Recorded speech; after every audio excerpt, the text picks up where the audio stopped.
I am Mark Carney. I'm the best of them all. I'm a great negotiator. I have managed crisis in the past. I would change the world. Trust me. And it appears that it never happened.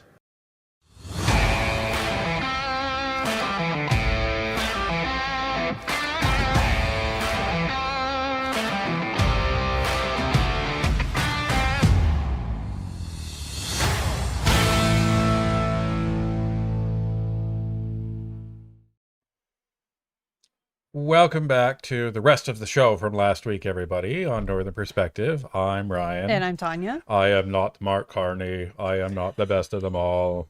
And I am not Yves Blanchette. I do like him as a politician, though. I don't agree with his platform, but you got to admit, he's a decent politician. And he's funny. he was really funny. So before we get to House Rules, before we get to anything else, thank you so much for all of the kind messages, and we didn't expect the posts about what was going on with our family to go viral, but they ended up going viral. So thank you everybody for that. We got calls from everybody. Shout out to Pierre who called us, and all of the MPs and influencers that ended up calling us. Thank you. It was a tough night, but he pulled through. We are happy to say that Vincent is basically back to normal.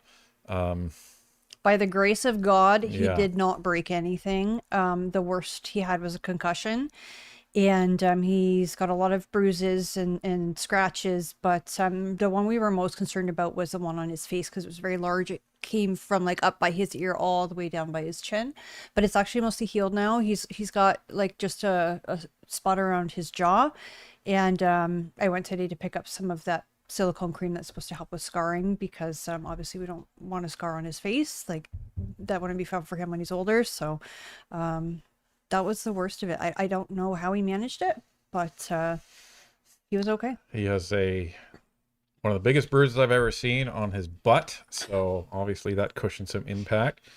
So so that was great, and you know, we won't get into all of the nitty gritty and the gruesomeness of it, but he's okay.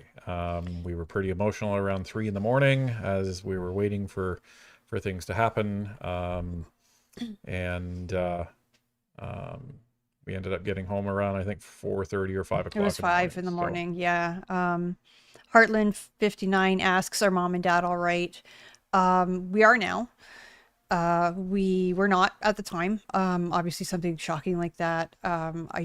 You guys couldn't hear anything that was going on because the clip was playing, but we just heard this huge thump, and it sounded like it was coming from outside. And I was like, that's not a cat jumping off the couch. That's way heavier than a cat, even heavier than Pixel. And she's the biggest. And I was like, okay, I'm going to go see what that was. And I go upstairs to our second floor, and just all the lights are on, and Vincent's nowhere to be found. The window's open.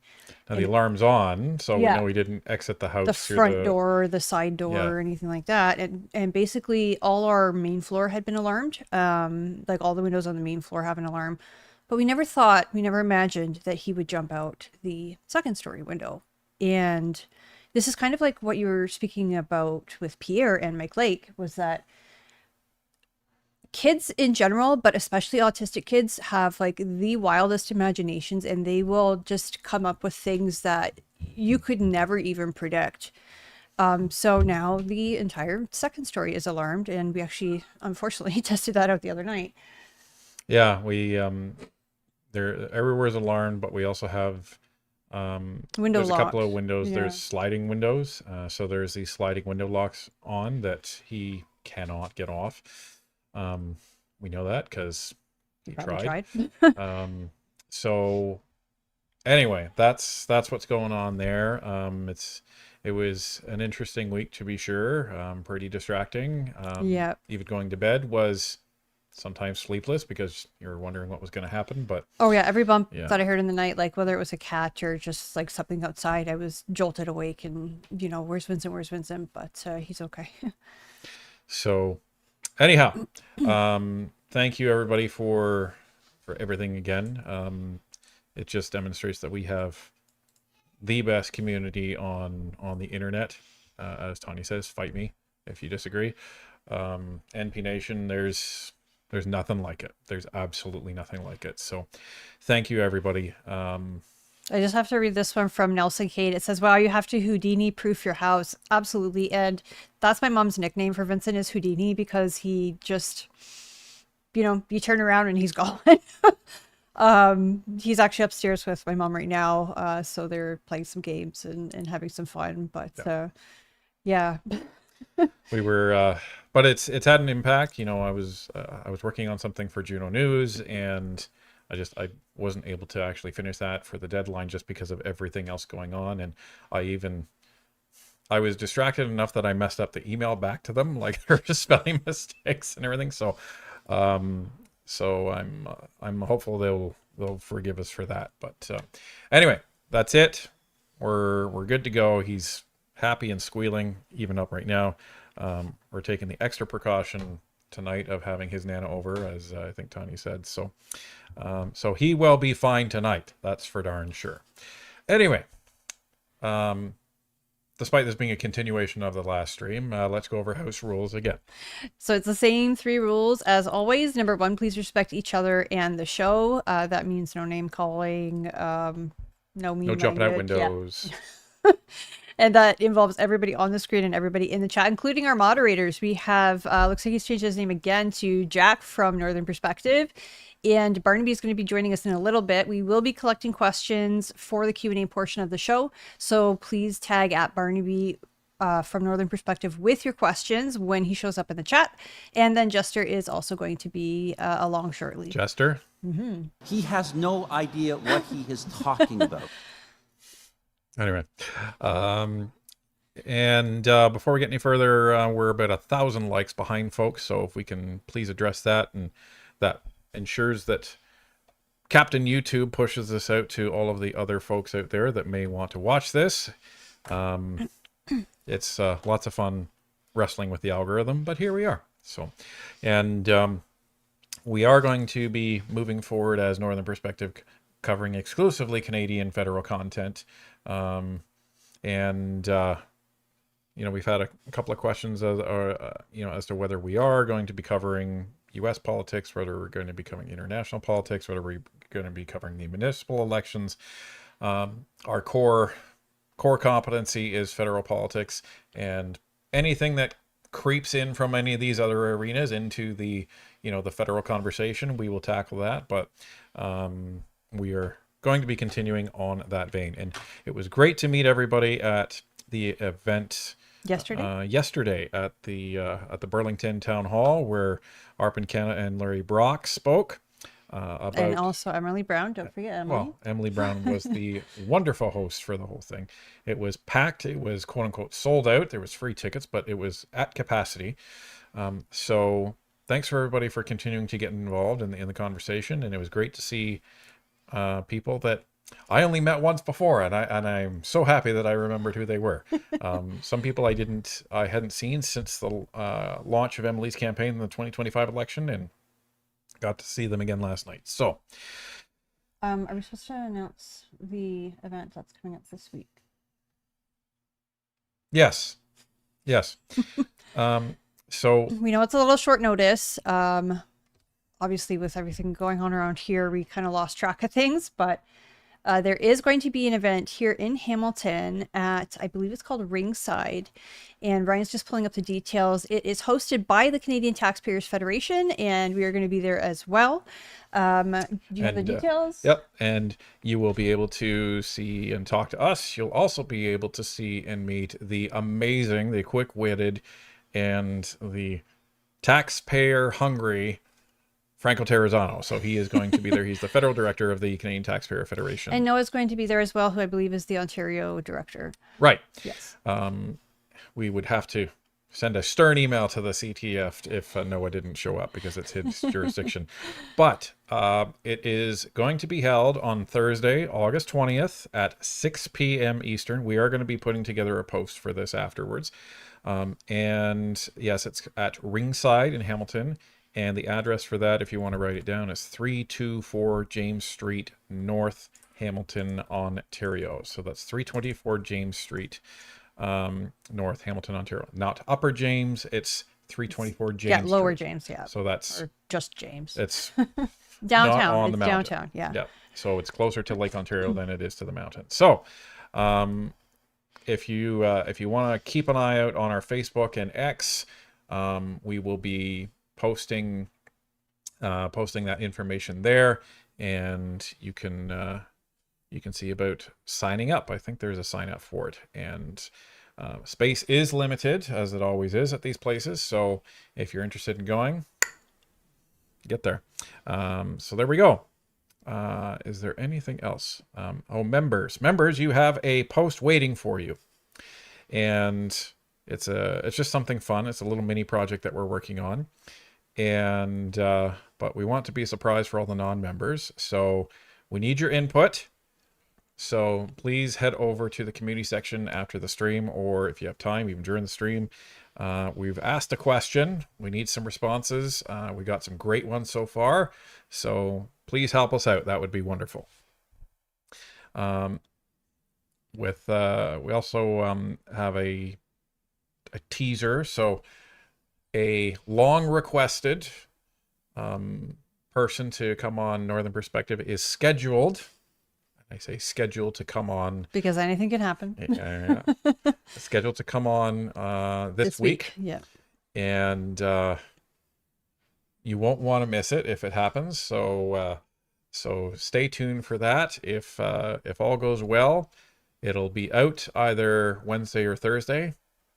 Maybe. Depending on what happens during the day. Like, the other thing that is Wednesday, as I'm sure everybody knows, that is Tariff Deadline Day. So that day is going to be very, very interesting for news, unless something happens before that. But as of yesterday, we're not even close, as we reported on. So just keep that in mind. There's a lot of exciting things coming up on Northern Perspective, and we are going to be putting out some more members-only content. I have a bunch of it. I just have to get around and get the time we have to do it. edit it and do all that fun stuff. We have stuff from the gun clubs. We have stuff from the Stampede. We have a members-only video we recorded at the Stampede. So we have lots to come up for the members. So lots of good content coming. Okay, is it Pierre? No, it's not Pierre. Pierre's already been on. This person has never been on Northern Perspective. So Pierre's been on, I think, 5 or 6 times by now. Something like that. Yeah, he's a veteran. And this person will be signing our guest book as well. But we've been wanting to get this person on since I believe it's 2024, I believe. So there you go. Rachel Gilmore. No, I said we've wanted to get this person on since 2024. Do you know, I think, honestly, having someone whose views don't necessarily match yours makes for really good conversation, as long as everybody's able to be respectful. You know what? If Rachel Gilmore would agree to come on, I'd talk to Rachel Gilmore. Yeah. I'd talk to Laura Babcock. I would talk to Rachel over Laura. I wouldn't, and I wouldn't be disrespectful to them. No. I would treat them like I would want to be treated if I went on their show. So if they wanted to come on and talk some politics, I would, and I wouldn't edit it. I wouldn't edit it to make them look silly. I would have a conversation. So, checkmate. No, I hear he's being considered for CEO for the Destination Pension or something like that. No, it was Travel Canada Destination or something. Canada. Yeah. No, it's Destination Canada. Anyway, folks. Okay. Do we have the old? I do. Do you? Super chats. I do. Do you? No. Okay. All right. So because we had to run off last week, we are going to address all of the super chats that were done last week, and then we will continue on to today's. So these will be all out of context. If Yes. you're hearing your name and you're saying, I didn't put one in, it's from last week. So looks like we didn't miss too many, if I'm reading this right. I Or have no. it starting at Core. K-O-R. Okay, go ahead. Okay. So Core with a $10 super chat says, love Larry Brock, top shelf conservative, just like the two of you, best kind of people. Thanks for your hard work, keeping the truth in the spotlight. Excellent. That was relevant. Thank you very much. Next one is from Brian Campbell. It says, it's a $20 super chat. And it says, speaking of Monty Python, in the meaning of life with the fish tank scene always reminds me of the G7 meeting Morning, morning, morning. Look there. Mark bent over in front of Donald. Kind of makes you think, don't it? Is that the one where the one actor comes in and he's wearing like this gigantic fat suit? And is that It's the same movie. Yeah. Yeah, it's the same movie. The fish tank scene is when you see the fishes going along and they have like the people's actors' heads. Yeah, I faces on haven't there. seen that movie in a long time. I just remember them saying that when they had booked this hall or restaurant or whatever it was for that scene, they absolutely made a mess of it. I'm not going to say it on yes, that's the air scene. because, it's gross. But those of you who have seen the movie, and I guess they had a wedding coming in that afternoon, so they had to clean it up. He has blood all over the wall. Yeah, it's one of the most bizarre movies. It is. It really is. It's skit comedy, right? I think they had such good success with the Holy Grail. They just said, let's see how far we can push the boat out. Anyway, okay. I think we're at Sea Wallace Aviation for $5. Last week, salmon steak was $7.49 a pound. Went Friday, and it increased to $8.99 a pound. It is the cheapest protein I can eat due to my cholesterol condition. Yes, that is the struggle. Kimmer for $7. I hope liberals just vote MPs reflect over summer break and revolt. Vote to remove Mark J. Carney. So they can't. That's the problem, is they did not adopt the Reform Act, which the Conservative Party and I believe also the NDP have. They're stuck with him, which I don't understand why after Justin Trudeau, who refused to leave and nearly sank the party, like why they would not choose to adopt the Reform Act. I'm not surprised because the Liberals haven't learned anything in the last 11 years, so why would they start now? And Kate Pacey member for 14 months. I love this cowboy hat. I think this is the one that I have on last time. And I think you were wearing the other brown one. I think it was the brown one. I'll put on the brown one just in case she's here. And you have to show everybody your shirt too. Stand up. Oh, I have two cowboy hats on. See, there you go. And those are available on the shop. In conservative blue. Gordon Mirror dropping 10 memberships. Thank you. And we have Quaker Crumbs or Quacker Crumbs. Probably Quacker Crumbs for $7. All these tariffs are taking it out on Canadians. And he just says, who cares? Since he has all of his investments using Canadian taxpayer money. Brevin says for $5, people seem to forget that the U.S. to Canada in trade is like 70% of our GDP. 75, actually. We are like 3% of theirs. They could crush us and not even notice. Exactly. We have Linda Rutgers, member for 27 months. Economist does not equals good at running the economy. Right? Well, and some people are really book smart and they can just regurgitate what they've read in a textbook, but applying it practically, they have no idea. Just like I'm sure everybody knows a parent that's not great at raising kids. Just saying. I was going to say, I was really bad at physics because I didn't know which formula to apply to which situation, but I could regurgitate like all the formulas. So some of the dumbest people I know are some of the most educated. Weber says S for $5. Just my opinion. The virtual parliament immersive experience was so-so. Kids might like it because the 3D projection is more a huge light show. We haven't been to that yet. Yeah, we haven't been to that one. I think that's the one on Spark Street, right? Yes. Yeah, we haven't been to that one, but if it is just like a huge light show, Vincent might like it. And Martin for $5. Concessions were inevitable, but should have been played on the river, not before the flop. That's a Texas Hold'em poker analogy. Much love for you from the SM Okanagan, BC, and thank you. Please stay safe out there, guys, out in BC. Trump is a temporary problem. If this CUSMA deal can be renegotiated every year, get a deal now and figure out what to fix next year. Carney can't negotiate his way out of a wet paper bag. He really can't. He just expects people to do what he says, it seems like, anyways. And that was Myron Enns for $20. Yeah. Thank you. We have Jessica Van Luke for $7. I followed Ginny to clarify she's a conservative, not a liberal. Okay. Thank you. And Nancy for $14. Ryan, is Carney playing the clock out, waiting for the midterms and betting on Trump losing? Is this what is going on here because Canada doesn't have time to play politics? That's the speculation as to what he's doing, correct? Yeah. And but here's the thing with Trump. Trump does what Trump's going to do. much to the infuriation of the Democrats, but also sometimes his team.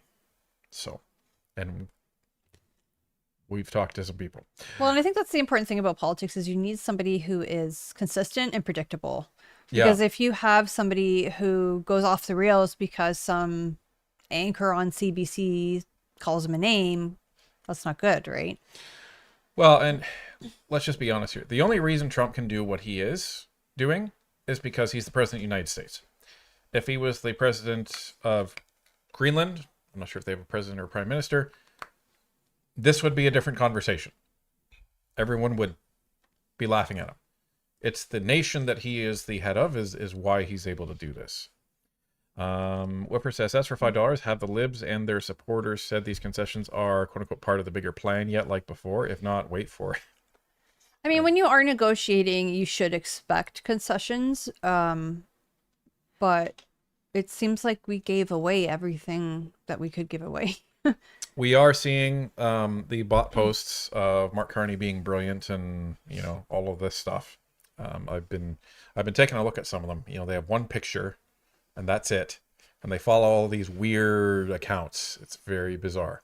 Even though they're from St. John's, Newfoundland, they're following like coach accounts in Europe, and it's very strange. And there's virtually no posts from them. So that brings us to Myron Ends for $20. Carney's PhD stands for piled higher indeed. Whatever could you be referring to? All right, now we're going to get through some of the pre-chat for tonight. So thank you very much, folks. Roberta Mensch rejoining as MP supporter. Thank you very much. Alice Avonlea, member for 34 months. You wash your hands, we wash your brain. MSN. Are you sure they wash it? Because wash it means clean. No, but brainwashing, right? Oh, I guess. Yeah. Okay. I got it. You didn't. What the hell is going on? Jessica Van Luke for $2.79. Happy Sunday, NP Nation, and Ryan Tanya. Happy Sunday to you too. Thank you. Oh, and speaking of happy things today. Oh yeah. It's, so we also forgot this again. This is the second time today we've forgotten this. Go ahead. We both forgot that it was our anniversary today. Twice. So we remembered about 15 minutes before the show. And so we said, oh, okay, we'll get a nice picture of us. And then we forgot about the picture. So I'll get that out of the way right now. So here is us on the magical day 12 years ago. So this is us. I guess I was always a hat guy. I never knew that I'd be wearing a hat 12 years later, but there it is. And there's Tanya with her little parasol there and her stunning wedding dress. So at least one of us looks stunning in that picture. And I ended up getting a cane. And I think it's still kicking around here somewhere. Oh yeah, I still have it. The top hat was a rental though. So, so was the tux. But yes, it's been 12 years and yeah. And who knew we'd be here right now? Well, it's funny because some people, usually new people, they'll come on either the stream or like we'll see the comments on the videos. Are those two married? Yep. Like, why aren't they more affectionate? That was weird. Wrong channel. Wrong platform. I was just gonna say that. There's another tube for that is not YouTube. Oh no. So anyhow, let's go back. So Rabbi says for $5, prayers out to Vincent and hope he's doing well. Post second story ground crunching. Jeez. Yeah. He's doing really good. Like, we were shocked that he did not break anything. Excuse the pun, but he bounced back pretty good. So, and, you know, just thank you again to Hamilton General, which was the first hospital we brought him to because it was the closest, and also to McMaster Children's Hospital for taking really good care of him. We had to wait for the triage nurse, and as soon as we told her what happened, he was straight in a room, and they were, you know, hooking him up with all the leads and just making sure he was okay. I was mentally getting prepared to get angry if we were going to be told to wait, and thankfully we did not. Yeah, they rushed us right in. And then they did the initial diagnostics, and then transferred him by ambulance over to McMaster Children's. yeah. And you know, the rest is history. They had a whole team looking at him, and I felt like I was in an episode of House, actually, because the doctor that was overseeing everything was just standing there, and he was just watching and listening. Everyone was like checking him and calling things out, and he was like, and then he said, all right, do this, and then everything. He was like the maestro, as it were. So thank you very much. Okay. Let's go here, because this is going to be easier for me. Oh, there we go. And Dragon Lord, are you Dragonborn? For $5. Good evening, Ryan and Tanya. Hope Vincent is recovering well. And Yes, we yes, just thank addressed you. that. Yep. Thank you. Miriam Rachel for $14. The only time I'd support my tax dollars funding Carney's trips is if it were a one-way ticket to Antarctica. Though kind of cruel to the penguins and seals. Looking forward to seeing you on the 22nd. Well, there's polar bears in the actual Arctic, so that's an option for you too. And we have Hell Knight JP for member for 11 months. Well, will NP be at the Southwest Ontario Barbecue in Woodstock? We absolutely will be. As long as nothing crazy happens. Anything can happen. Anyone can win. Last I heard, they're expecting at least 1,500 people. Wow. So it's going to be a little more than a barbecue. That's a lot of hot dogs. Yeah, I hope they have more than one barbecue. Anyway, to everybody going out there, can't wait to see you. And we have Capitalist Spyman for 9 months. Are we seeing the beginnings of the end of Carney? I hope so. I think he's kind of terrified at what this trade deal is going to look like, because this is what defined his ascent. And if it's anything short of a miraculous deal, and even if it is, did he really have anything to do with it? Because last I heard, he was in Italy. Yeah, that's true. And Dominic LeBlanc has had his butt parked in Washington. But I mean, he probably gives LeBlanc the instructions, like, okay, you can go this far on this topic, and you know, you can concede so much, whatever. I guess. I don't know. I don't think he's doing a good job. And I think you can tell that Carney's in trouble the way the mainstream media has been attacking Pierre Poilievre and the rest of the Conservatives. Yeah, you almost get the feeling that they're saying, oh, crap, hit me some Pierre. Go, go, go, go, go. So. Well, and like, okay, so Dean Allison is doing his COVID inquiry, and they're freaking out about that too. So is Mark Gerritsen. Yeah, just anything to make people look bad. And you know what? Mark Gerritsen actually went after Mario for the North, and that's not cool. Yeah, Mark Gerritsen, like, if you want to go after a former politician, sure, that's kind of fair game. You're kind of in that arena, but he's going after a private citizen. You know, you can argue whether or not Mario is a public figure or not, but he was wrong. Like that's the other thing. It's one thing to go after somebody, but when you're wrong, it also doesn't help. So, anyway, Mario is treating this as Mario treats everything, so don't worry about Mario. He's got it. Yeah. EO's second for $5. Evening in Northern Perspective, and glad to hear your little one is fine and returning back into a gremlin. Best wishes. That's awesome. Don't feed him after midnight. Yeah. But we do have to bathe him, unfortunately. Jessica Van Luke for $7. People from Sun News are not impressed with the Harper clip, including Nick, who said some nasty things about him. It was disgusting. Yeah, it's interesting. It's interesting what's going on about that. I didn't think anything particularly bad was said. Maybe I missed something here, but I thought Harper had just kind of said, you know, we took the best and brightest conservative-leaning journalists and brought them over to Sun News, and unfortunately it didn't work out. Well, he said more than that. Oh, He said it was the reason that he lost the election, because of the fact that it didn't do well financially. Then all of those journalists that would, you know, write positive things about conservatives didn't have anything to do. and didn't have any employer. So it created this vacuum, and he categorized the mainstream media back then in 2015 as further left than the BBC. He said the BBC looks like right-wing conservative compared to the mainstream media here. So anyway, that's what Mr. Harper said, and let's see how this plays out online. Construction Cronies member for 36 months, 3 years. Awesome. 3 years. Wait a minute. Where's Linda? I need Linda. All right. Happy Mr. Vincent is okay. Great work, NP. Thank you very much. Thank you. Jessica Van Luke for $7. That's great. Larry doing his job till the very end. Yeah. So this is where it was really unfortunate. There was people on the right and the left and the center and news and everywhere trying to say that Larry was basically, jumping ship on the Conservatives because he wasn't happy with everything and all this stuff.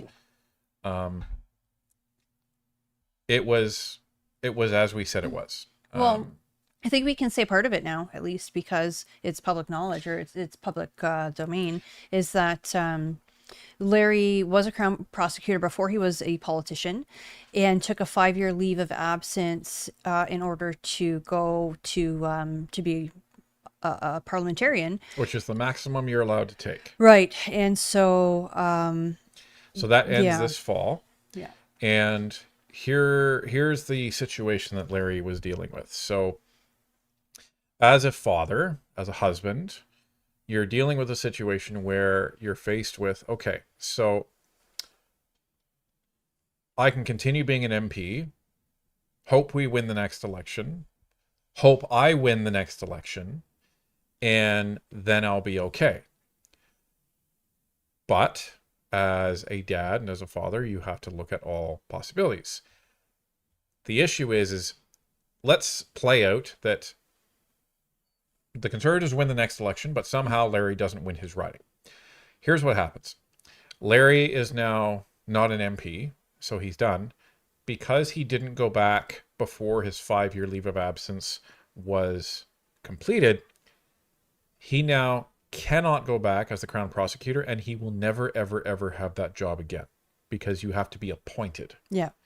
So he will never be a Crown prosecutor. So he is now unemployed. Now he has to think of, how am I going to support my family? How am I going to support myself? I'm not eligible to retire yet. What am I going to do? So that, as well as some other things that we, we're not going to get into. Well, and I think it's just easier being closer to home. We talk to a lot of politicians, especially in our area, because Ottawa's drivable, right? Some of them do sometimes fly, but most of the time they just hop in the car and they go. And it's tough. It's tough. Like from our house, it's probably about 5 hours if we didn't stop. Turns into 6 when you're stopping for bathroom breaks, coffee, whatever. But it's tough. So anyhow, this is all getting into. So he made his decision. So he is going to be going back and to be a Crown prosecutor. A lot of people kind of took that as, oh, see, he's being appointed, corruption. No, he's going back to the job he had before. Yeah. Does he hope to be a judge later on? Sure. But that's most likely going to be in the provincial court, which means he's not going to be appointed by Mark Carney. He's going to be appointed by the province. So this is where we're at. But back to Jessica's point, all the way around. Larry, he gives it his all, or he won't do it at all, right? So until his last day, he's going to be doing every event. He's going to be out there still fighting for his constituents and for the party that he's technically under until then. And if I know Larry, he's going to be out helping whoever is going to be running in the by-election in Brantford and helping them get elected. And I think he's going to be involved in the community afterwards because, when we've spoken to Larry, he just loved being an MP, and he also loves being a prosecutor. So. And does this mean he will never be an MP in the future? I want to quote something he said at the event on Burlington. He said, "I'll never say never." So there is always a chance. As we say in politics, you never know what can happen. Anyway, folks, been droning on about this stuff. We have a very important topic to get into tonight. it's concerning. If you've seen our video on Bill C-34, you'll know that we're concerned about that. If you haven't seen that video, I encourage you to watch that after this. So bear that in mind. It wasn't too long ago, so you can probably scroll back. I think it was this past week, wasn't it? No. No? I think you dropped it this past week. No. Oh. No. It was at least a few weeks ago. But we're going to be touching on that today. But here's where we get into this. So Mark Miller, everyone's favorite Voldemort impersonator. Mark Miller decided he was going to take a trip to the UK. What did he want to learn from the UK? You may ask. Well, if there's one thing that the UK is doing better than just about anybody else other than North Korea and China right now, it's controlling what people can and cannot say on the internet. So let's take a look.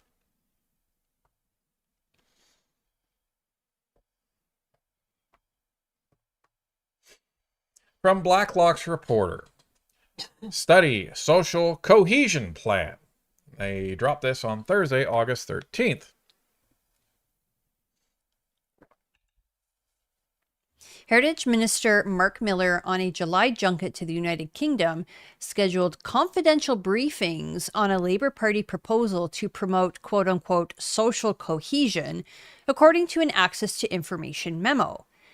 A Labour report targeted individuals it called, quote, digital grifters, end quote, and, quote, politicians of grievance, end quote. Quote, the United Kingdom's Secretary of State for Housing recently released an action plan protecting what matters towards a more confident, cohesive, and resilient United Kingdom to strengthen social cohesion and tackle hate and discrimination, end quote, said the memo.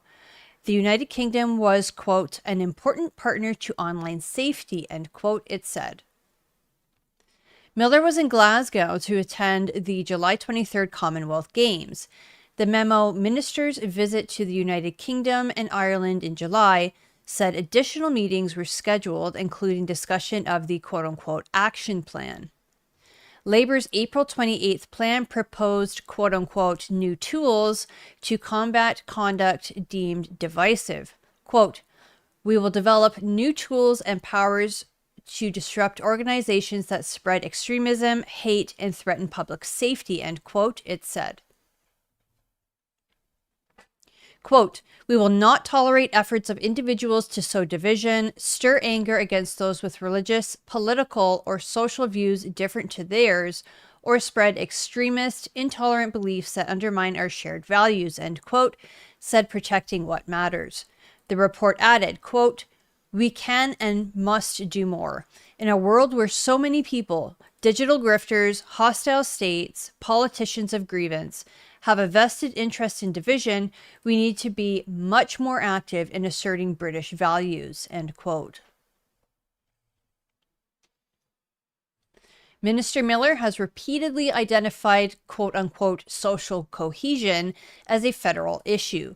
He was asked to identify the term in testimony last February 12th at the Commons Heritage Committee. Quote, what is social cohesion, end quote, asked Conservative MP Rachel Thomas for Lethbridge, Alberta. Quote, social cohesion is the ability for people to trust their institutions, to not feel like society is falling apart, that we are all living together and able to exercise the rights in the case of Canada that define us, end quote, replied Miller. Okay. So let's take a look at this exchange between Rachel Thomas and Mark Miller. Now, this happened way back in February of this year. It's amazing because it doesn't feel like it's that long ago, but it was 6 months ago.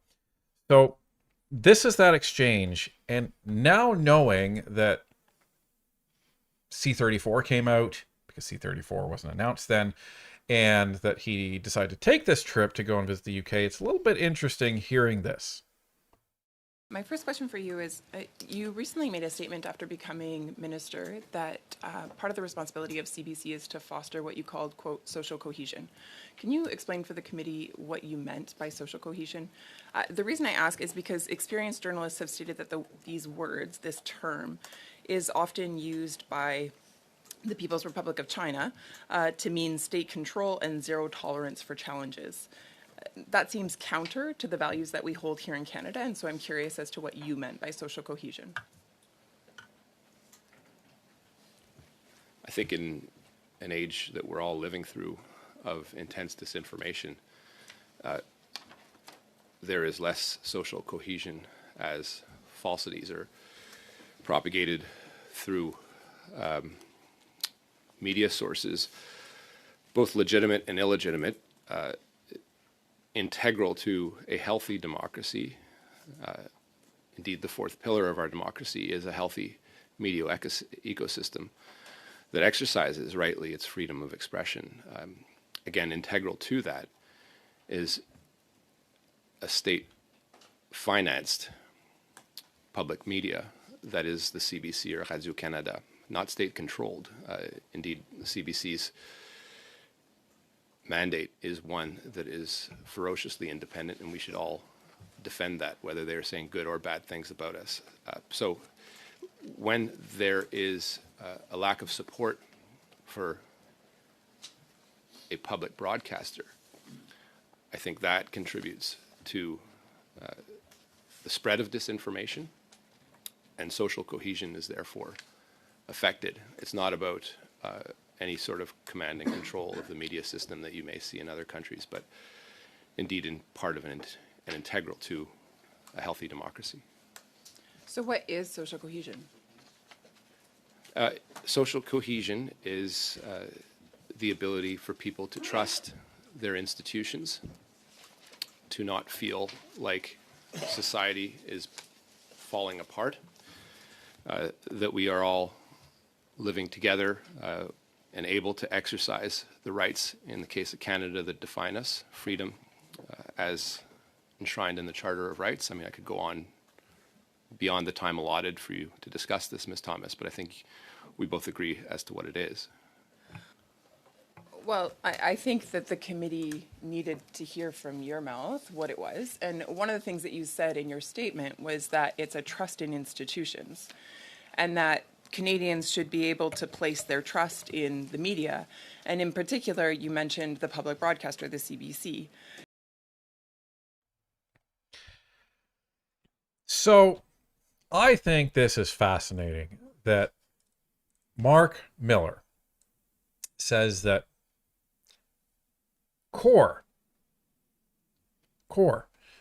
to the ability to have trust in institutions is we need a state-funded broadcaster, state-financed broadcaster. When I said state-funded broadcaster, the CBC feed cut. Oh, shucks. But I guess I misspoke. State-financed broadcaster. And it goes on to say, ferociously independent is their mandate.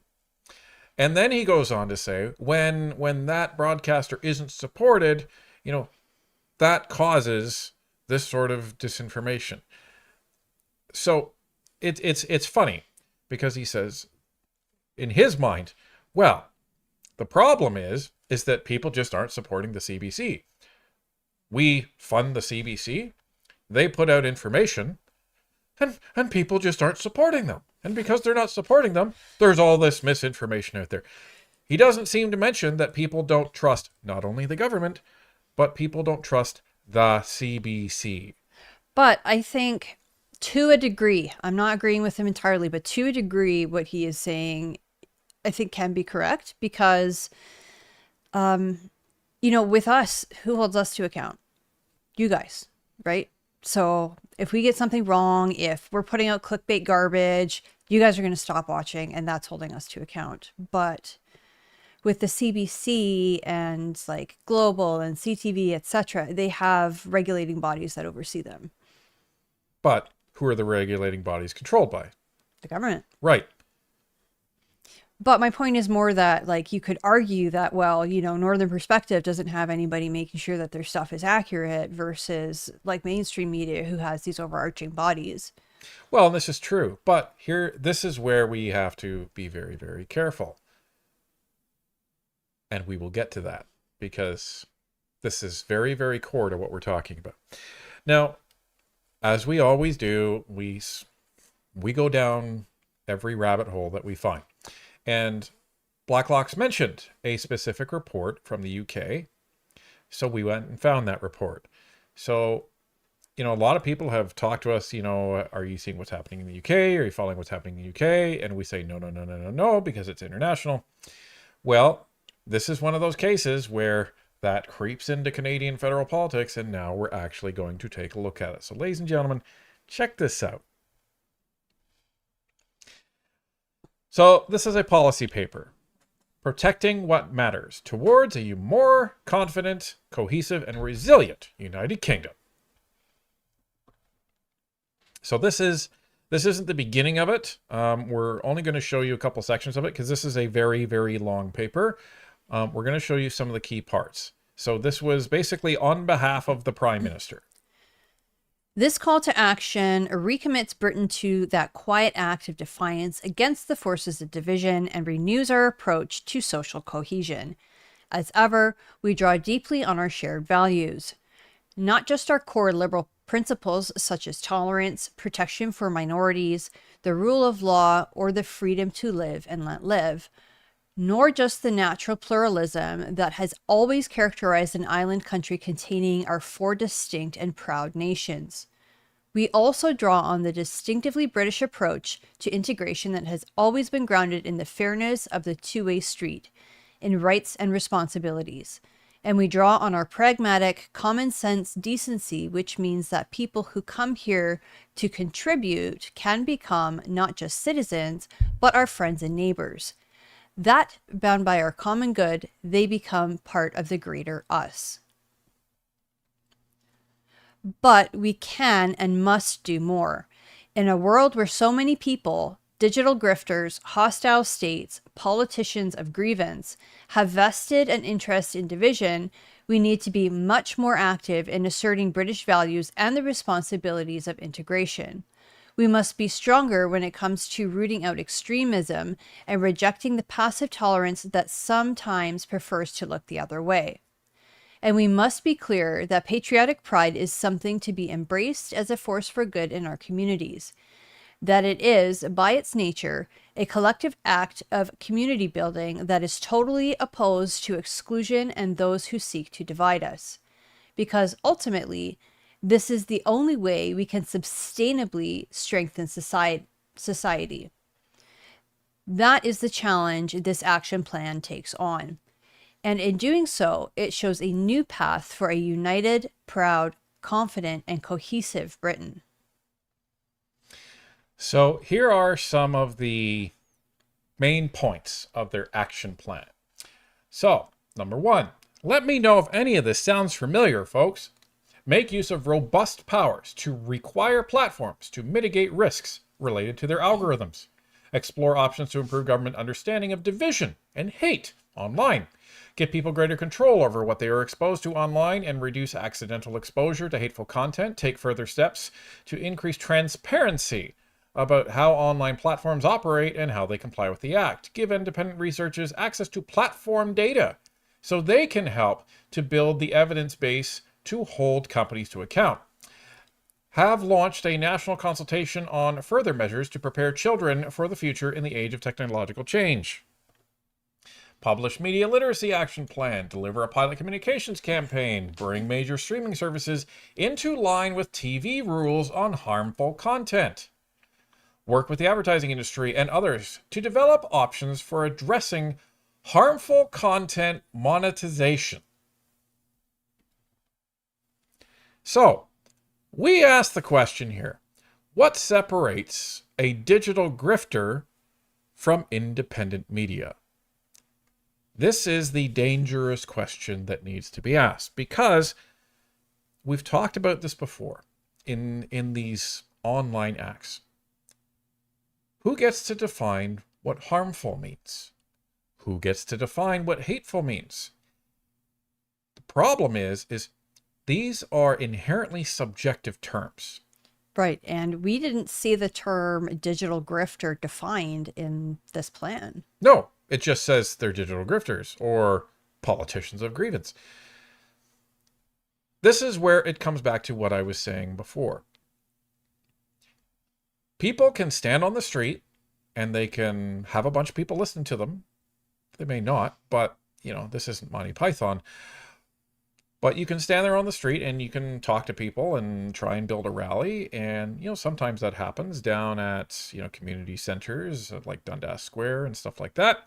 It's not called Dundas Square anymore. Well, nobody knows what it's called anymore. So it's Dundas Square. I can't remember, to be honest. Yeah. So, but you have your right under Section 2B of the Charter of Rights and Freedoms to actually do that. So for them to even consider this type of action plan in Canada, they're talking about infringing on our Charter of Rights and Freedoms when they're going after people for saying what they want. Is it bad that there's people online that are outright lying to Canadians and profiting on it? Yeah, 100%. Sure. We get very upset about it. Now, is lying against the law? No. No, it is not. Is lying immoral? Yes, it is. People do lots of immoral things every day. Doesn't mean they're against the law. Are there people on the left that are lying to Canadians and profiting? Yes, there are. Are there people on the right that are lying to Canadians and profiting? Yes, there are. There's people across the entire political spectrum. Right. So the only point in this entire thing that Ryan just read that I think is appropriate is media literacy. Teach citizens media literacy. And that's why we push the SIFT method, because it's a quick little tool that you can use to try to figure out, okay, is this information actually true or did somebody make it up? Now, there's also people on the left and the right that are not lying to Canadians, but maybe getting things wrong and still profiting off of it. And that's misinformation because it was a mistake. You didn't mean to get it wrong. And you know what? That happens every now and then here on Northern Perspective too. We say, you know, the wrong day, the wrong court, the wrong person, like little mistakes, right? But it's still technically misinformation. Now, is that against the law? No. Well, right now it's not. But no. But we make every effort to correct it. We also have to talk about this term that they use. Divisive. Divisive isn't necessarily an immoral thing. Being divisive is sometimes a really good thing. Take a look at any sports team or any sports league that you have. You have inherently divisive things going on from all of the PR machines of both the league and all of these teams. That's a good thing. Or maybe it's a bad thing, but it's not against the law and it's not necessarily immoral. But they're trying to mix divisive within the context of law. And that is where things get dangerous. Yeah. And I mean, any topic can be divisive. You could have a bunch of people who like the color purple and a bunch of people who like the color green, and they're arguing about it. That's divisive, you know? And I think the term politicians of grievance is eerily similar to the framing that both the Liberal Party and people like Andrew Coyne are taking in terms of their stance on the Conservative Party, trying to say that criticizing the government is unpatriotic. Right. And that's a very dangerous path to be going down. Absolutely. I mean, as citizens, we should be criticizing our government when they do something wrong. And, you know, we encourage our audience often to write your MP if there's something that their party has done wrong or something you want to see done better. This is how democracy works. It's not going to be perfect. You can't just assume that the government in power is going to do absolutely everything perfectly. They're going to make mistakes too.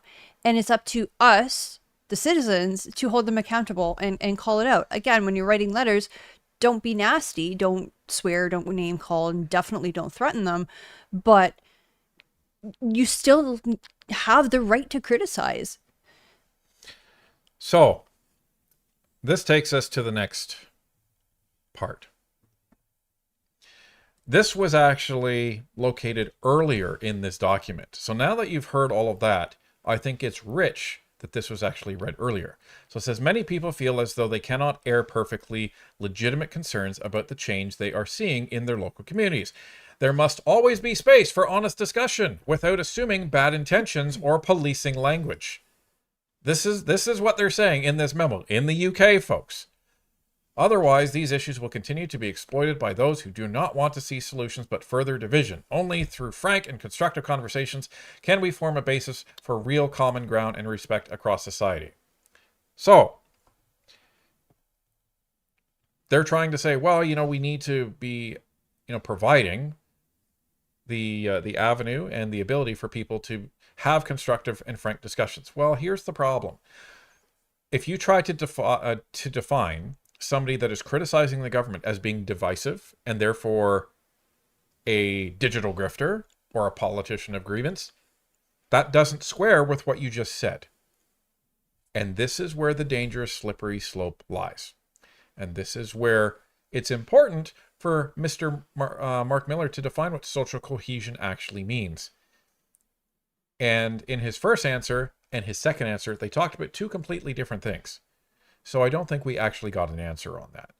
But, no, I mean, if you ask me what social cohesion is, I would say that it's like a bunch of people in a country that accept a common civic framework. So like our laws and even not necessarily laws, but things like when you go to your friend's house, you take your shoes off when you're inside. Like that, I'm told, is a very Canadian thing. And things like holding the door for the person behind you.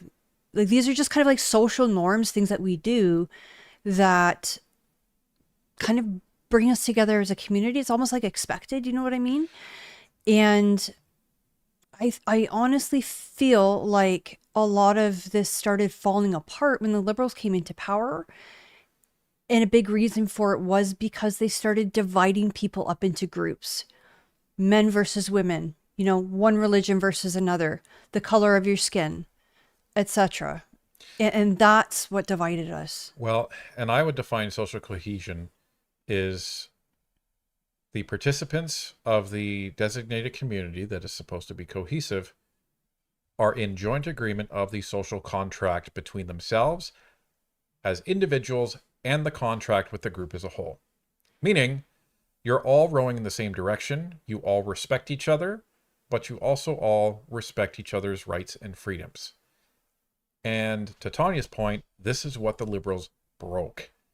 It's rich that the Liberals try and say that the Conservatives are the ones being divisive when you've been spending the last 11 years literally dividing people into groups and trying to make them angry at each other. That's what happens. Yeah. We didn't have this problem Under Harper. No. We didn't have this problem under Chrétien. No. We didn't have this problem under Martin. We only had this problem when the Trudeau Liberals and now Mark Carney's Liberals came to power. This has been the issue. So they want to blame social cohesion on everybody else. You only have to look in the mirror as to see why. Well, and no doubt they're blaming the internet for this, but... It's those darn kids. That's... No, well, I mean, if you're trapped in an echo chamber all the time, yes, it creates problems. But really, what's the root of that? It's a government that is, like I said, breaking people up into these groups and putting people in these boxes. You're not allowed to do this because of your race. You're not allowed to, or I should say that you have like a stricter sentence in court because of your race or your sex, like things like this.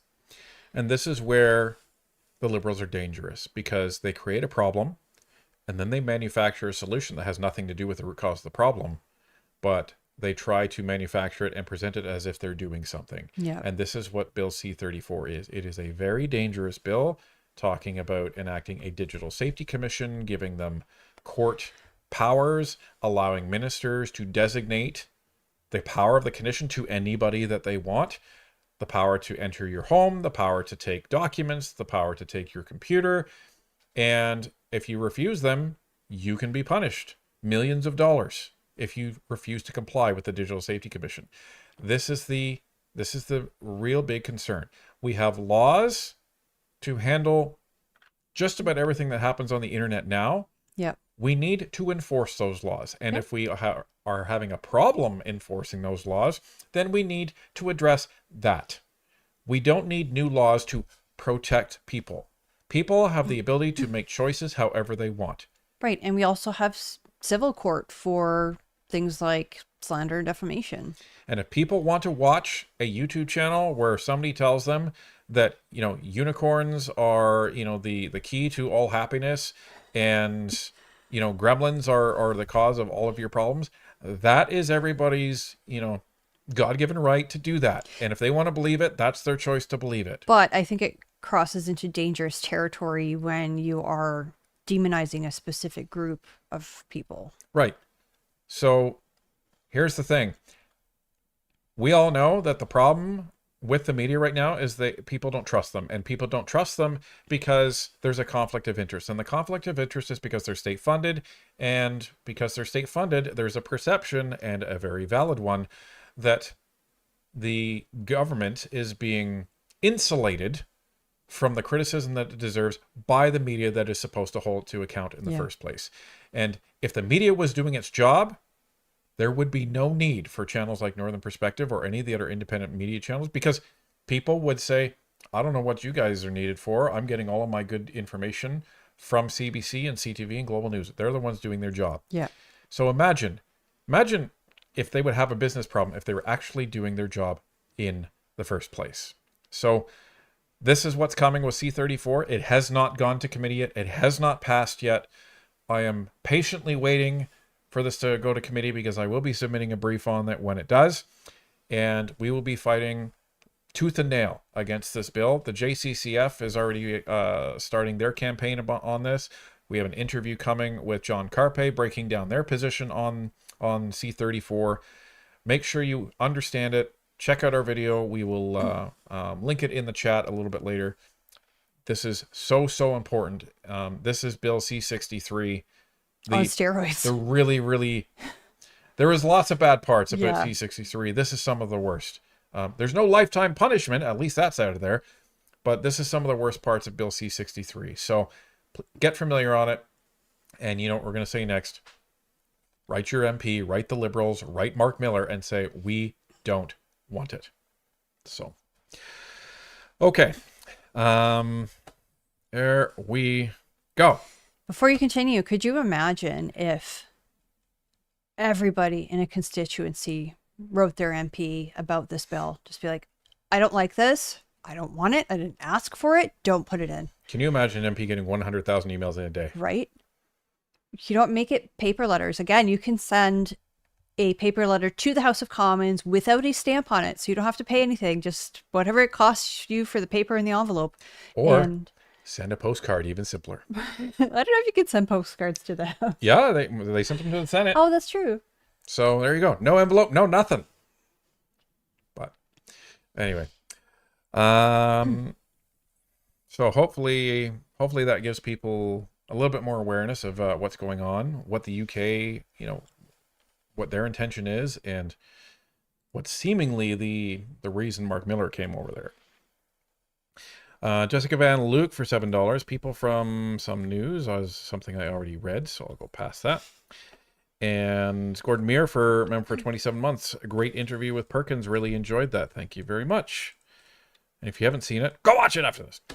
Revis Ace for $5 for Vincent's scar. They recommend massaging the area once healed with Coloplast Atractane cream and Sika Care silicone gel adhesive sheet from surgery. Awesome. Thank you very much. And Gordon Muir dropping 10 memberships, and Hell Knight JP dropping 5 memberships. Thank you very, very much, guys. Much appreciated. Granite Man for $2. Carney will not make any trade deals, period. But he's made over 20. Oh, right. But we have the best deal in the world or something. that he had nothing to do with. Rusty Shackelford for $5. Hearing about a possible snap election if the deal isn't achieved with the U.S. I doubt it will happen, but have you heard anything? There's no reason for them to do that. What we've heard, and again, it's just speculation, but we've heard from a few different people who were kind of guessing that maybe within the next year, like maybe next spring or summer, there might be something. But again, it's totally unknown. The reason why there's not going to be a snap election is Mark Carney wouldn't have called all these by-elections right now if he was going to. So it's unlikely that he's going to, just based on that fact. If there was all these by-elections that were needing to be called and he was holding them back, now we're talking. That's not necessarily true, though, because if they have a by-election scheduled, and this happened with our general election in 2025, they had a by-election scheduled, and they called the general election, that by-election gets canceled and it becomes part of the general election. Right, but that was Trudeau that called it, wasn't Mark Carney, right? True, but just from a mechanic standpoint, they could have called a bunch of by-elections and then all of a sudden decided, we're going to call a snap election. They absolutely could, but this is where, if I'm the Conservatives, I'd be, and actually all the opposition parties, I'd be waving at Mark Carney and the government saying, you wasted all this money that was going to go into this by-election only to, redo this again, and now we have to do all of this again. So way to go, Mr. Fiscal Responsibility. I am Mark Carney. You have the meme. Yeah, hold on. Let me go back to it. I'm Mark Carney. I'm the best of them all. I'm a great negotiator. I have managed crisis in the past. I would change the world. Trust me. I love it. I love you, Blanchett. Like I said, don't agree with the policies, but he's a great politician. Anyway, we have heard that there is very little chance. There's always a chance, but there's very little chance that that's going to be called.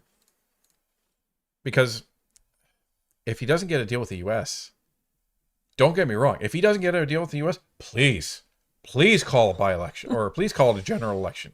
Do you know why? Because the whole election platform of the Conservatives was like, he didn't do it. Don't trust him again. He literally said last time that he was going to get a deal. That was the whole reason he voted. And now he wants another election because he couldn't get a deal. What is going on? Please do that, Mark Carney. Anyway, Granite Man for $2.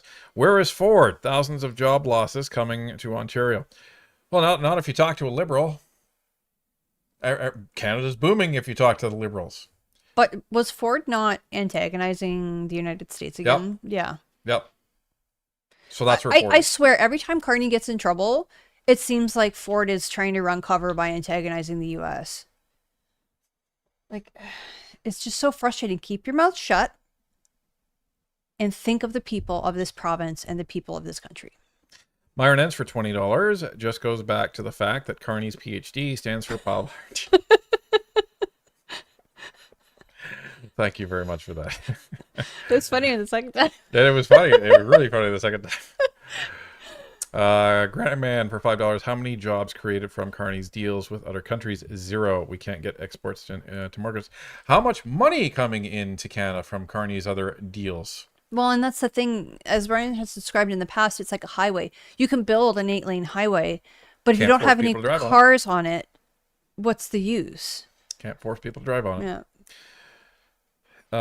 Selena, member for 27 months. So happy MP Perkins is running. We need smart MPs. Yes, we do. And Perkins is still working in the background to help Pierre and the party. I can tell you that. So, so he's very committed. Want to see what this actual name is, because the Alan Campbell, I'll take that. For $10, I have family and friends in the West Midlands that I speak to almost daily. Most of my friends there are with the police service. There are a significant number of officers pushing back against the government. Good. Yeah, that's the thing that I think most Canadians don't necessarily know, is there's a lot of criticism towards the police, but you'll never hear them say it publicly because they can't. But there's a lot of pushback from officers inside these police forces. And we've spoken to one of them, right? We spoke to the RCMP whistleblower.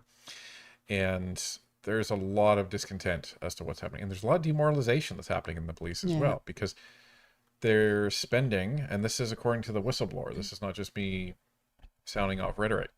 They spend lots of money and resources, months of investigations, sometimes years, going after a person.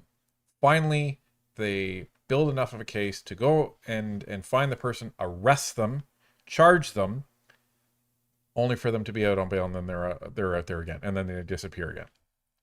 Well, it was interesting. We were speaking with, or I guess I had asked the question yesterday at the town hall, and my question was essentially, in Niagara Falls, there was somebody who was so dangerous that the police had to put out a warning to the public, but they let him out on bail anyways. Because and it's not their fault. It's not the police's fault. It's just our bail laws are so ridiculous.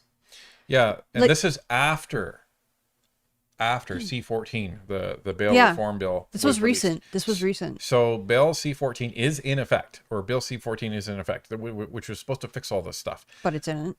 And the reason why it didn't is because the most important aspect of Bill C-75 is still in place, the principle of restraint. Meaning, every judge, when they're looking at sentencing or granting bail to the accused, it says in the criminal code that the judge must ensure that the accused is released, and this is almost verbatim, released at the earliest opportunity under the least onerous conditions. Pardon? Why are we giving so much consideration to the people that actually broke the law and not the victims that they actually violated? And this has been the core message of Arpin Canna and Larry Brock going across the country on these Stop the Crime town halls. And unfortunately, there have been numerous cases of intimate partner violence where the perpetrator ends up in jail, gets out on bail, and then goes home and commits murder. And that's not okay. Karen Law for $14. Thank you very much. How many jobs, savings, and homes lost when we had a good deal last fall and it was tanked for Carney's political gains? Despicable. I saw the Dems expected to lose the midterms. And what happens then, right? What happens if the Democrats lose the midterms? Because people aren't voting for Trump in the midterms. They're voting for Republicans. They're voting for the party, right? Right. Yeah. They're voting for their congressman. They're voting, and so you know what happens when you assume you make an ass out of you and me. And in this case, Mr. Carney, that assumption is going to cost, as you say, Karen. It's costing Canadians their jobs. It's costing Canadians their livelihood. In some cases, it's costing Canadians their lives. Right. And this is where, in the words of Corey Tonight, this is economic malpractice, is what I would call it. Ficklenut for $7. Do folks understand that defunding the CBC means they can still report, but Canadians are not obliged to pay them? Yes and no, I would think, because I think people understand that, yeah, they could still report, but they can't do it without the money. So therefore they can't report. Yeah, it's like saying, well, if people stop going to McDonald's, they could still run. Can they though? That's the thing. And yeah, if you don't have customers, how can you run your business? So I agree with the initial premise. I just don't agree with the conclusion, right? So, because if you take away 70% of their funding, they can't operate. No. They have to scale back to such a degree. They have to choose. Are we going to be going with news? Or are we going to be going with entertainment? The normal entertainment content. Yeah. And they may have to go with the entertainment content because that's where they're probably still getting the most advertising revenue. So, and they'll have to shut down CBC Gem. And, you know, I would have less of a problem with a state broadcaster if they were actually impartial. For example, a lot of documentaries and things that you might see on TVO, those are neutral. Those are pretty close to non-partisan, I think, as you can get. But well, and TVO doesn't have a news. No, but they're still producing usually documentaries about stuff. Yeah. So if the CBC was more neutral, maybe you would have an argument, but they're not. Yeah. Anubis Hades for $2. So Ryan is the Mad Hatter then. Top hats, cowboy, etc. I I have some toques too. Just me, Nicole, for $10. Great to see you. Happy anniversary. Hubby and I had ours 4 days ago. 31 years married, 38 together. Awesome. Congratulations. And Theorica for $5. I love the shirt. You're a political cowboy on a steel horse. Oh, wait. How much steel are you using these days, Todd? Ryan, right? How much steel do you use? What a dumb question. Yeah, that is such a dumb question. It's just, again, it just shows his like ivory tower mentality. He's so disconnected from the real world that most of us live in. Myron ends for $20. Speaking of top hats, Carney's new theme song is Run, Run, Runaway by Slade from the 70s. I know that song. Ravis Ace for $5. If Carney went to visit the North again, how much do we have to bribe the polar bears to maul him asking for a friend? We can't condone any violence to the Prime Minister. Or anybody. Yeah. No, that's not nice, but... But you know, I just kind of recalled this story that I think it was a couple of years ago where there was a polar bear going to attack a man, and he was able to, I think, run into somebody's house and get away from it. And the homeowner was able to come out and shoot the polar bear, and the gun that he used was on the ban list. So, you know, they could have both been hurt if he didn't have that firearm. Fickle Nut with 279, not one word to the folks who lost their homes. There's been thousands of Canadians that have lost everything across the country. Homes is definitely a part of it. And, you know, if I had an hour, I could probably go through part of the list of what everybody's lost. And it's not right. No, it's not. It is not right that we've had this same government in power for 11 years, pretending that they're a new government, doing the exact same thing as they had for the last 11 years. And this is the problem when you have media that is extremely biased, and not only extremely biased, but is funded by the government and broadcast everywhere. Now, is the government telling them what to say? In most cases, probably not. But the problem is even if they are being neutral and objective, there's a perception that they're not because of the funding model. That's the problem. But even if, you know, they report 10 stories and they report those stories fairly objectively, they could have picked those stories because they portray the government or the opposition in a certain light. And I mean, here on Northern Perspective, we choose our topics because we think they're interesting. We think it's news that Canadians haven't heard and hopefully want to hear. But there's a lot of different ways to be biased, and I don't think you should be doing that on the taxpayer dime. Woofers SS for $20. I'll get to you, Woofers SS. Jessica Van Luke for $7. Corey's head must have been exploding when Pierre and Caroline went door knocking with Stephen Curran yesterday. I didn't know that. Did Pierre go with Caroline Elliott? That would be interesting. That would be fascinating if that's what happened. And if that did happen, I'm not saying you're wrong. Just I didn't know. Yes, I would absolutely agree that Corey's head's probably exploding.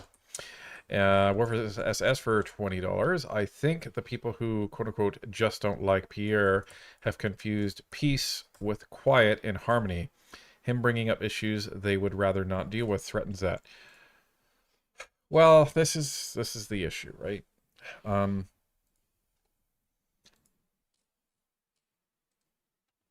Do people like hearing someone talk about what is wrong in this country all the time? Maybe not. But it's better than burying your head in the sand. But if things weren't this bad, then he wouldn't have anything to say now, would he? Right? Well, and it's not like he's nitpicking. It's major stuff. Like home prices have doubled since the Liberals took power. Everyone is talking about this stat. Canadians are paying more on taxes than they are in essentials. There's something wrong with this country if you're paying more in taxes than you are for all of your other essentials combined. Seriously wrong with this country. Yeah. Chris Van Bommel for $5. Hey guys, see you at the barbecue. Thanks for the live stream. Make sure you avoid Larry Brock. I'll put you in jail. He's a prosecutor again. Heartland member for 12 months. Honored to spend the evening on your anniversary. Oh, Thank you. Thank you very much. And Pam Lambert, member for 31 months. Happy anniversary. What a beautiful picture. Thanks. At least one of us is beautiful. Libby T for $10. Happy anniversary. All the best. Thank you very much. Ravi Sayes for $5. Sun News couldn't get a fair shake with the CRTC. Correct. That's why they went bankrupt. I remember Shaw and Telus both refusing to carry it. Sure, Candace, Ezra, and Chris all worked there. That's the issue. I didn't know that. That's the issue, is that the CRTC gave them rates that were so high they couldn't afford to keep it going. And that's the number one reason why when people ask the independents, why don't you guys get together and create a Fox News? That's why. Well, and also there's a lot of different personalities, different styles, different stuff. Meowso, remember for 23 months, did you serve luxury buttercups at your wedding? No. We had chicken and vegetables. We served luxury water. And I think there was From the pasta. And there's an open bar. Italian wedding. Sully Canuck for $10. Looking forward to seeing you at the barbecue in Woodstock on the Saturday. I'll be wearing my Northern Perspective t-shirt. Oh yeah. Awesome. Everyone wear your NP gear. Yes. I'm going to, I have so many shirts and I love them all. Wear your NP I'll have gear. to choose. Yeah. I'm from Andrew Lawton's South London riding, so we'll meet halfway. Excellent. Awesome. There's going to be a bunch of people there. It's going to be awesome. I really hope it doesn't rain. And I'm pretty sure Knock Pierre's on supposed to be there. Yes, he is supposed to be there. And Arpin and I think Larry as well, and probably a few others. There's going to be a bunch of people. It's going to be awesome. Rose says for $5, these flock cameras are brought to you by the Canadian government, Palantir, and the dystopian hellscape that the Liberals are steering us toward. And Myron ends for $10. Mark Miller is the leftovers of Carney's one functional brain cell. Sorry, I'm just giggling because, like, you know that story about, or not the story, but like the trope that orange cats only have one brain cell. Mark Miller's a ginger, so. What would you say you do here? Gokonani, member for 33 months. Happy anniversary. Sorry I'm late. Was on the horn with kid number 4, making plans with kid number 1, who wants to make me a granddad. Wait a minute, is he consulting you? Larry Brock is the greatest of all time. Looking forward to the video drop. Thank you. Carol Rio, member for 27 months. Are liberals just willingly and maliciously naive? Yep. No, I don't know. I think some actually think that they're doing the best for the country. Some are not. Yeah, I think this is just kind of what I've observed. Certain demographics seem to just hate conservatives no matter what. Like, you can be as honest and as truthful as you want to be, but they will just hate you regardless and say you're putting out clickbait and disinformation and whatever.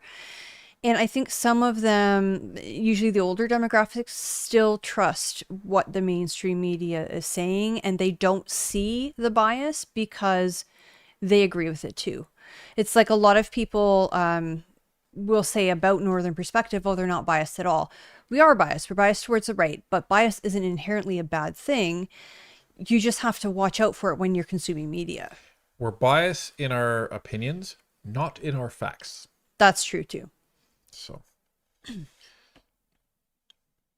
if the Liberals did something good, we would say so. Well, we defended Sean Chen the other day. Or at least that's the conclusion we came to. Well, the facts led us to that conclusion. Exactly. So we're not going to like find all these facts and be like, uh-oh, this doesn't fit our narrative. Better throw those facts out. Right. So we're not. Anyway. That's going to take us down a dangerous conversation. So Stacey Mar for 33 months. Happy anniversary. Thanks so much. Well, thank you. Lazarus for $5. You can't trust them. Institutions and society is falling apart. Just take a look around. Miller is just a lying posse. Well, and that particular committee,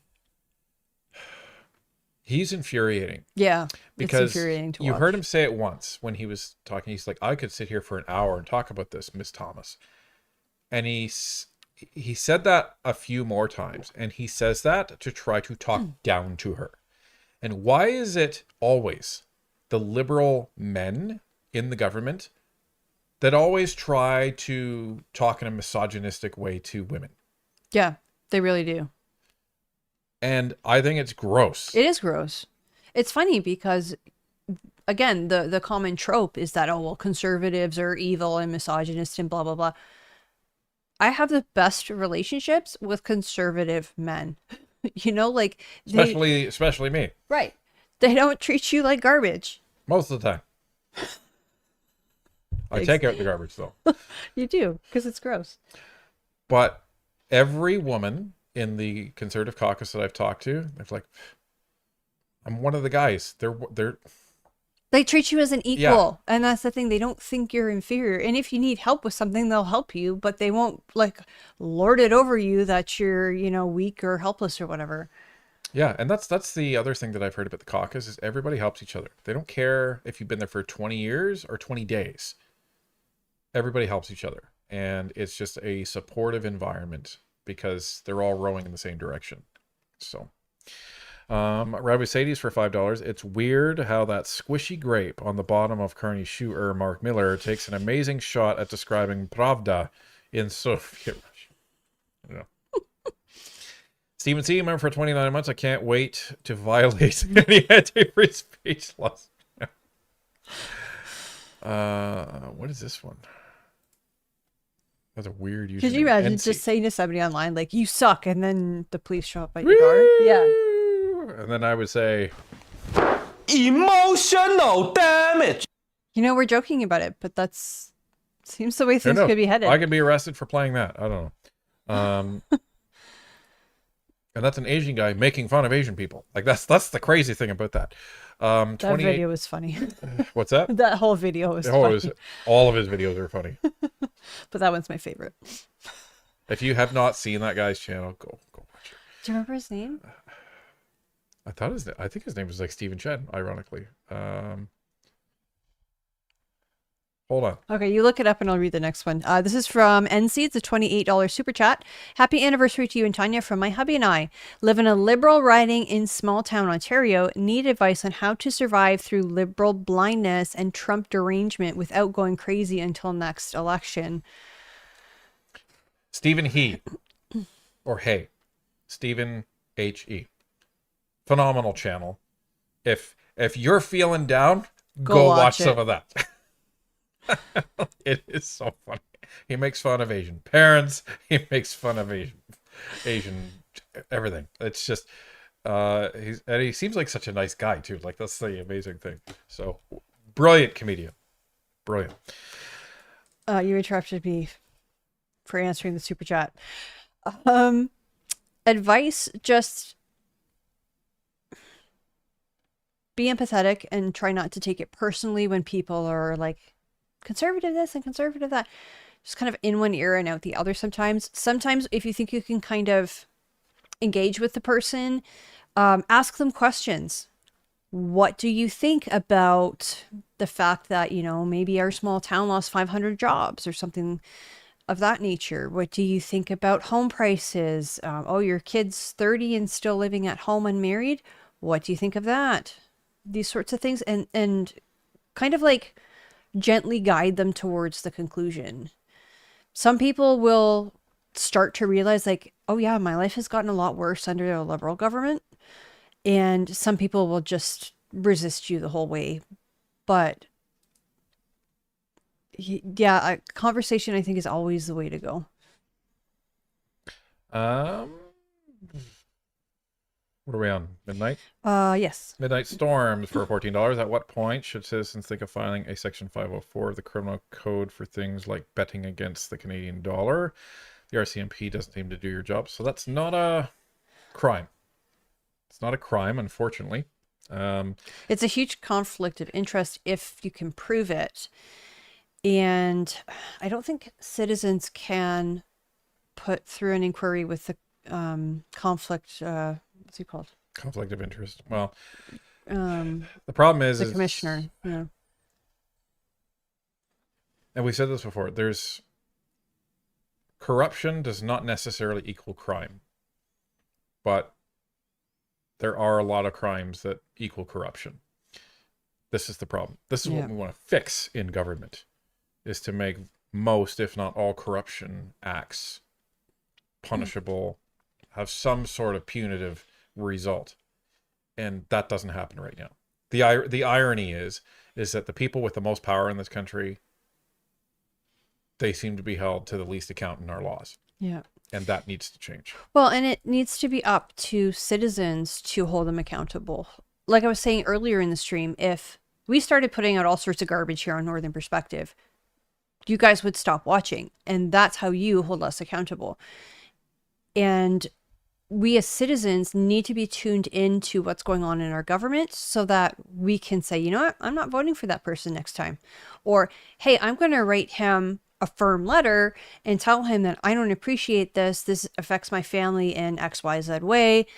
Don't do it again, or else I won't vote for you again. And encourage 2 or 3 other people to do the same, and tell them to encourage 2 or 3 other people.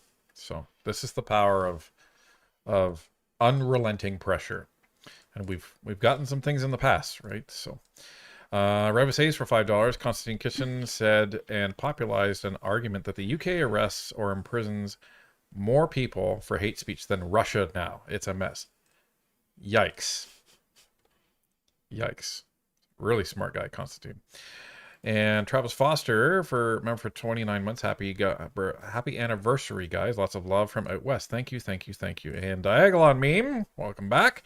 Thank you for everything you do, Ryan and Tanya. Thank you. And Trish Pruill, for 32 months. Some UK independents are leaving to go to the US. That's interesting. HC Dave for $5. Did you guys make The New World is Inevitable? Not yet. Not yet. I want to make this into a meme somehow. I'm Mark Carney. I'm the best of them all. I'm a great negotiator. I have managed crisis in the past. I would change the world. Trust me. And you know, I think if you chopped up like each thing, they could all be their own memes. Right. But you probably don't have that many buttons left on your meme board. Oh, I can create pages and pages and pages. Oh, can you? I thought, okay, that's good. Each one of these is a page that I made, so. Oh, okay. I thought you could only have 3. Nope. Well then, I learned something. Endless amount of memes. And we have Revis Hayes for $5. Just think, folks, this stuff's gonna all go into a database just waiting for the worst actors to hack and ruin us all. It's awful policy and needs canceled. Yeah, yes. 100%. Yeah, and we've spoken about partly in my brief. And we've spoken about that in the past, and I think you've written 2 briefs to committee so far about that. Yeah, the nice thing is I actually don't really have to write a brand new one. I can take some of the stuff from the other ones and just move it on over. Well, it's that time again. Oh. I'm Mark Carney. I'm the best of them all. I'm a great negotiator. Wait, not that time. It's the other time. This time. Questions, oral questions. Oral questions. Let's be careful about some of the words we use. People are watching at home. Their kids are watching.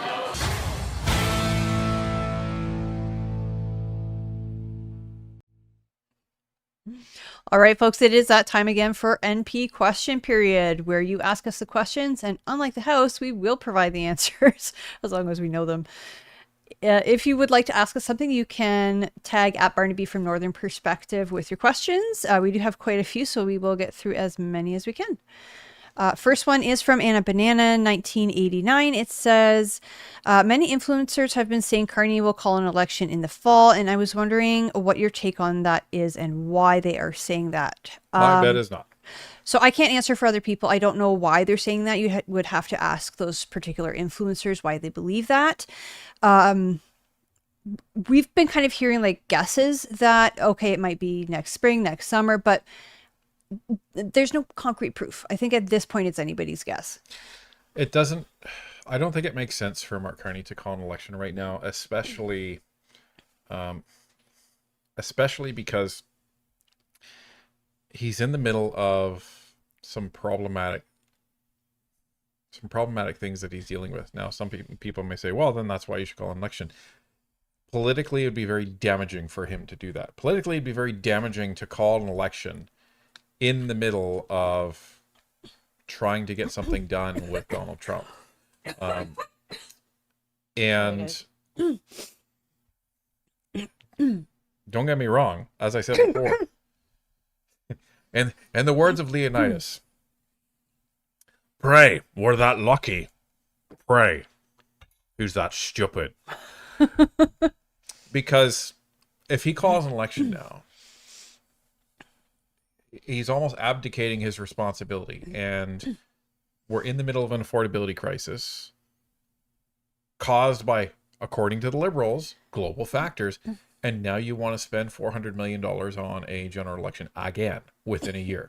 For what reason? There's no good reason. Yeah, for him you to already call have an a election. majority. You're right. Yeah. So there's zero good reason for Mr. Carney to call to call an election, and there has to be a good reason. There has to be something in his interest in order to actually call him a majority now, or call an election. Now, people may say, well, you know, they're high on the polls. Well, they're not really high in the polls. Well, and procedurally, there's nothing going on in the House of Commons that they need to bury with an election. So last time it was they had the whole House frozen because they refused to hand over, I think it was 30,000 pages to the RCMP. They refused to hand them over unredacted. Before that, in 2021, it was because of the Winnipeg Lab scandal. So I don't think there's anything going on right now in the House, especially because it's summer, that would necessitate something like that. Yeah. So I would say less than 5% chance. Moonbee BY asks, are you following Penny Crocker et al. Versus Canada about voting age? What are your opinions on the case? So I am not following that particular case. No. I would say, though, that if it is regarding lowering the voting age to 16, because I've heard a lot of talk about that in the past, I think it's, I don't think it's appropriate. I think the age of 18 is because you can go into the military and serve for your country at the age of 18. You should have a Yes, they're trying to lower the voting yeah, age. you should have I lost my train of thought. Oh, you should have a say in how your country is to be governed if you're willing and able to die for it. We don't typically conscript. Canada did conscription in World War I, and I don't believe we have since. But if the government, the state, can come down and say, okay, you're 18, you go to war, we need you, then you should have a say in how that country is governed. Yeah, and I guess the argument is that, well, you're allowed to vote for policies, and you're allowed to vote for leadership and stuff like that at age 14 within the parties. So, you know, why can't we do that? Well, that's a lot different. It's a lot different than voting for an actual person to be elected and represent you. The rationale is this: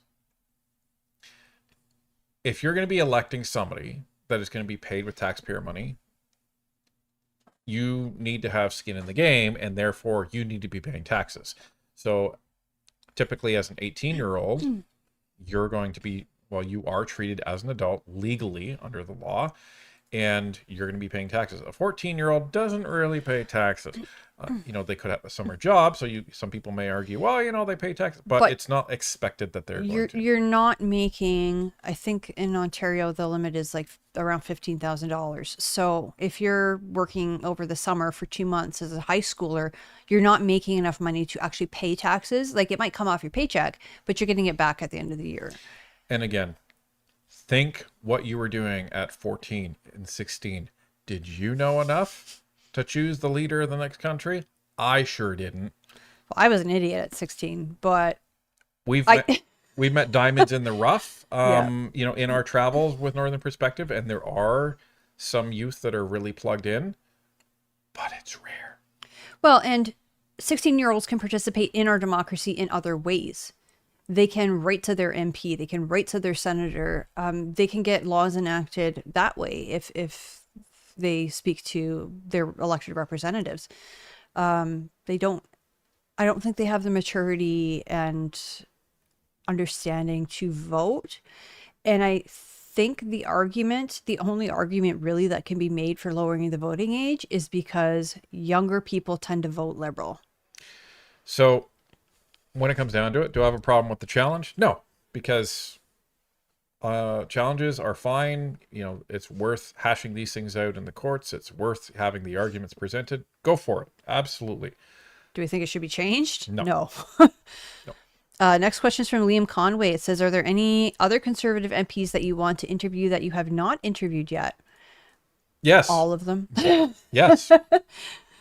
Yeah, there's so many amazing MPs that we encounter that, like, they're not, you know, on the front bench, so they're not popular. You don't see them often on CPAC and stuff like that, but they're just great people and they're doing great work. And yeah, There's like 4 of them I can think off the top of my head. So Deems Sumius says, is there any additional news on Sean Chen?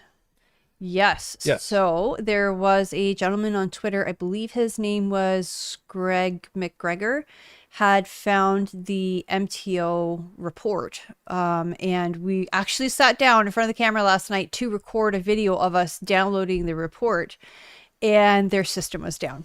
So we're going to try to do that in the next couple of days. but we've also, before that actually happened, we had someone email us independent of that, saying that they've actually, you know, they know that it happened, just based on where they work. So so that's kind of independently confirmed twice, and then, you know, the MTO report posted online, and, you know, what we can actually find. So an accident has happened. So from what we can tell, again, we're going to try to download that report and see for ourselves. Not that we don't trust Mr. McGregor's work, but we always want to double check wherever we can. Now, again, the argument of it's hard traveling to Ottawa, but not hard traveling to China. It seems weird. This case has a lot of, I don't even know if I would call them red flags, maybe yellow flags, that it's just like, that's weird. It's very strange. Yeah. Next question is from Jessica Van. Oh, sorry. Lots of people that are not in Ontario. Ministry of Transportation Ontario report. That's what MTO report is. So whenever there's an accident in Ontario, I think on the highways. yeah, an accident is filed with the Ministry of Transportation. Jessica Van Luke asks, could you guys start doing a live or video panel once a week with 2 to 4 Conservatives where you guys talk about the news of the week? Unfortunately, not likely. We don't have time. Well, it's not that we don't have time. I just, the coordination of that, I think, would be particularly tricky, especially because their main focus is, you know, working in Parliament and working for their constituents. Jamie Schmale has a video, or sorry, not a video, a podcast. He's the host of it. It's called Blueprint. Blueprint? Yeah, Blueprint. Okay, sorry. And it's on YouTube, and he usually sits down with another Conservative MP and they talk about all sorts of stuff. And I think it's a weekly podcast. It's really well done. So if you are not watching that, you should be. The Morris Michael D asks, with Carney having so much involvement in the US, Brookfield, etc., do you think he has more interest in them succeeding than Canada? From his pocketbook, maybe. Maybe. If most of your investments, if 95% of your investments are in the US, you're actually not too sad about what's happening right now, because the US they're having challenges because there's all of these tariffs. So in a lot of cases, it's punishing them. In the Canadian manufacturing cases, many of the Canadian manufacturers last year agreed to eat the cost of the tariffs for their customers. Then the 232s hit, and that is a different story for them now. But there's a lot of businesses moving to the US because it's cheaper to move there now rather than deal with the tariffs. So if you have investments in a bunch of different sectors in the US and they're sitting there, you're not so sad about what's happening. Digital X Avenger asks, have you guys seen the new Spider-Man yet? It was awesome. Also, Ryan, have you seen the new X-Men cast announcement, and what did you think of it? Happy anniversary. So we have not seen Spider-Man. I did see the poster that young gentleman had created for it. I thought that was hilarious, but no, I haven't seen the new Spider-Man. If you're talking about the new X-Men cast announcement, I assume you mean Wolverine and and Deadpool. I'm not a huge Marvel fan, so like I haven't seen. I saw just about everything up to Endgame. I've seen smatterings. Like I watched Loki, I watched WandaVision, and a couple of the subsequent movies. There's lots I haven't seen, so. This is from Wendy Kitt. It says, if another conservative could run against Ford in the next election, and to any conservative MPs that think they can get rid of Pierre and keep their seat, and then there's a bunch of laughing emojis. I guess that's not a question. So, Jessica Van Luke asks, any updates on when we will get to hear about the 2 projects that you guys are working on? So Ryan's project is top secret. And mine, even Tanya doesn't know some of it. So yeah. So for my project, I'll give you guys like a little taste. I am going to be starting my own YouTube channel as well. I won't tell you what it's about, but it will be me only and Ryan doing the editing. not if I have anything to say about it. No, he has to teach me how to edit. Deem Sumius asks, were there really MPs in the CPC caucus that questioned Pierre's leadership, or is that fake news? All right. Well, so if you haven't seen the video that we did about this, I would take all of that with a grain of salt, because so imagine you're talking to fictional people living in the Arctic, and it's like the Bob's Tribians. So the Bob Tribians are living in the Arctic, and you're a news agency, and you say, you go to the Bob's Tribians who are sitting there minding their own business, and they're just, you know, living in their houses, and they live on the ice. And then you go to them and say, so given that all of the ice in the Arctic is going to melt within 3 years, are you concerned about the Arctic? And they're going to say, well, if that's the case, then yeah, absolutely I'm concerned. Headline, Bob's Tribians are concerned about Arctic meltdown. So if you see where I'm going with this. It's based on a false premise. Right. So the premise was created by a poll that CTV specifically commissioned from Nanos. Nanos didn't do this on their own. They specifically asked for this. And the conclusion that was drawn from that poll was incorrect. But that conclusion was that there's no conservative that can beat Mark Carney right now. And that's the premise that they took to these 17 MPs. So as far as the response from those 17 MPs, I'm not interested in it, because the premise of the question was completely invalid based on the data. And you can actually check out Vesper on X. He did a lot of work on that particular poll and why the premise was incorrect, why the results may have been skewed based on what was asked. Next one is Liam Conway. It says, have either of you considered running as an MP? Also, what other conservative MPs would you like to interview that you have not interviewed yet? So I think he's looking for names. I'll just throw out some names. So Kelly McCauley, Rachel Thomas. What was the other 2? And these are in no way like exclusive. If we Michael Chong. If we forget to say somebody's name, it doesn't mean we don't want to interview them. We're just kind of spitballing here. Who else? We had Dane Major on. Trying to think of in this area. We had Sandra on. There's a bunch. Yeah, there's so many incredible MPs.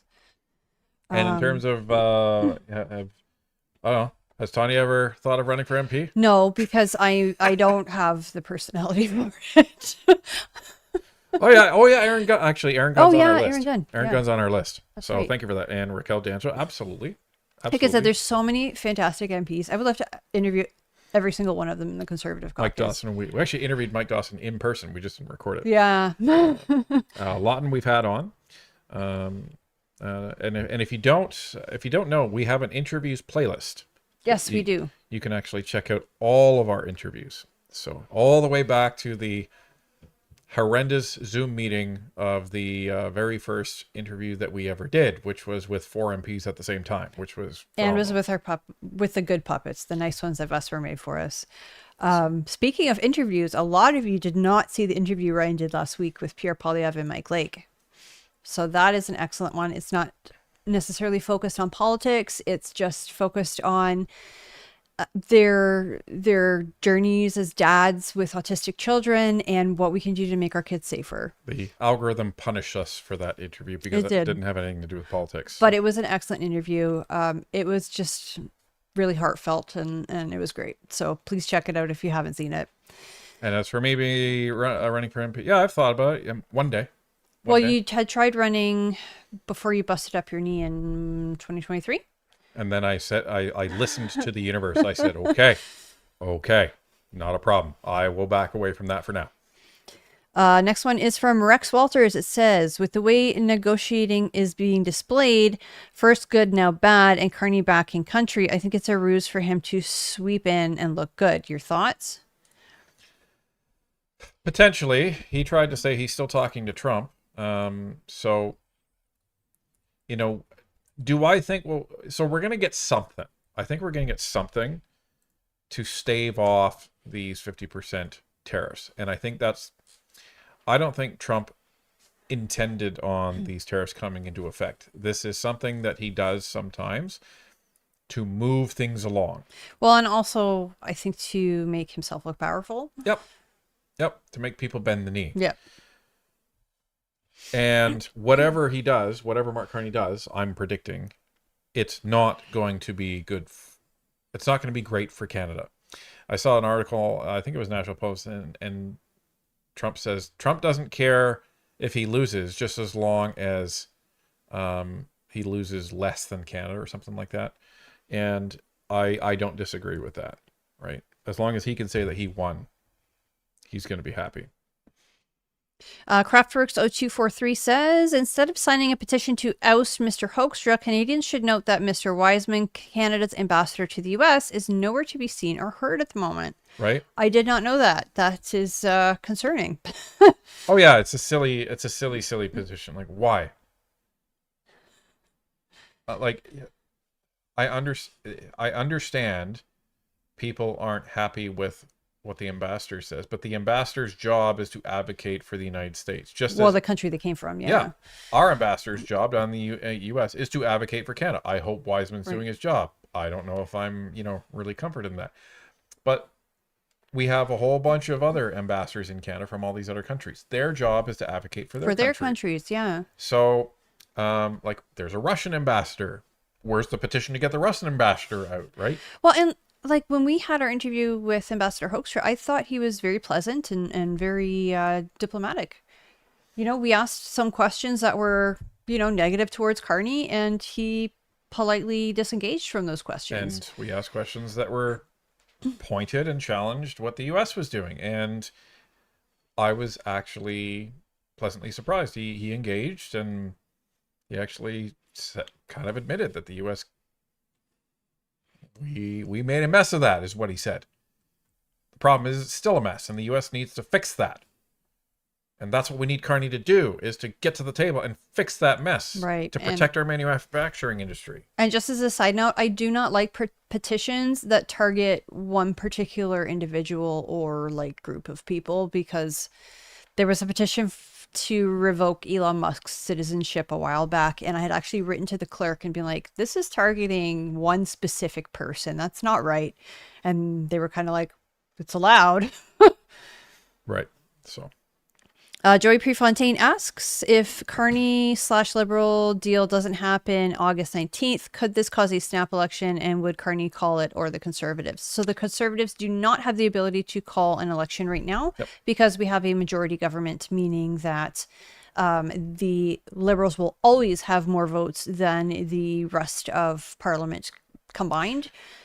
So they can't force a non-confidence. The only time that might happen is if it's a very fragile majority, and say a couple of the Liberals are out of country, they're not able to vote, and absolutely everybody else in the opposition votes to take it down. But that's very, very rare. The only reason I could see Carney calling a snap election, which I don't believe he would ever do, but the only reason that I could see him call a snap election, if talks completely break down and all kinds of mud just starts getting thrown at him over this problem, which it would be deservedly so, is if he says, you know what, going to the Governor General, dissolving Parliament, we're going to election, and I quit as an MP. See ya, Liberals, and walks out of the country. That's the only time I would see him calling a snap election in this. But I don't see that happening. Random person 252 asks, do you think progressive conservative is the same as conservative or somewhat similar? Because Doug Ford doesn't seem like a true conservative to me. Progressive conservative is another word. There's another word for that. It's called red Tory. It's what it's kind of supposed to mean. Means that you're closer to the center than you are to some of the other people that are conservative that are on the right, but you're still right of center. That's what it's supposed to mean. And it means you adopt or agree with many policies, like social policies. It's kind of what they call a social conservative as well, where you agree with like universal health care. You agree with some degree of, you may agree with abortion. You may agree with things like socialized health care and like stuff like that. Yeah. So there's a lot of social conservatives. A lot of us have a tiny little bit of social policy that we agree with. Doesn't make you a socialist. Every Western society has some sort of social policy in there, like we have socialized police, roads, fire department, that sort of thing. But what a progressive conservative is, the label is supposed to mean that the party itself is further to the center than your traditional conservative. Jessica Van Luke asks, do you guys plan to come to the Lower Mainland EDAs anytime soon? Unfortunately not. I think our flying days are over for the rest of the summer, or possibly the rest of the year. I'm not sure. Flying is very expensive. Yeah. That it is. Jessica also asks, Brian Lilly has admitted that recently he has conversations with Corey. What are your thoughts on this, and is it a positive thing?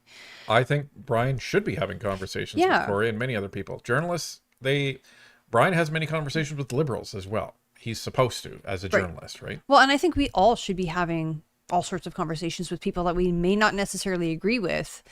Either you will discover why they believe what they believe, or it makes you discover why you believe what you believe, and it kind of solidifies your views. I think as long as both parties are respectful to each other, then there's nothing wrong with having conversations with people that maybe you wouldn't talk to otherwise. I'll go back to the beginning of the show. I would talk to Rachel Gilmore on the show. I would talk to Laura Babcock on the show.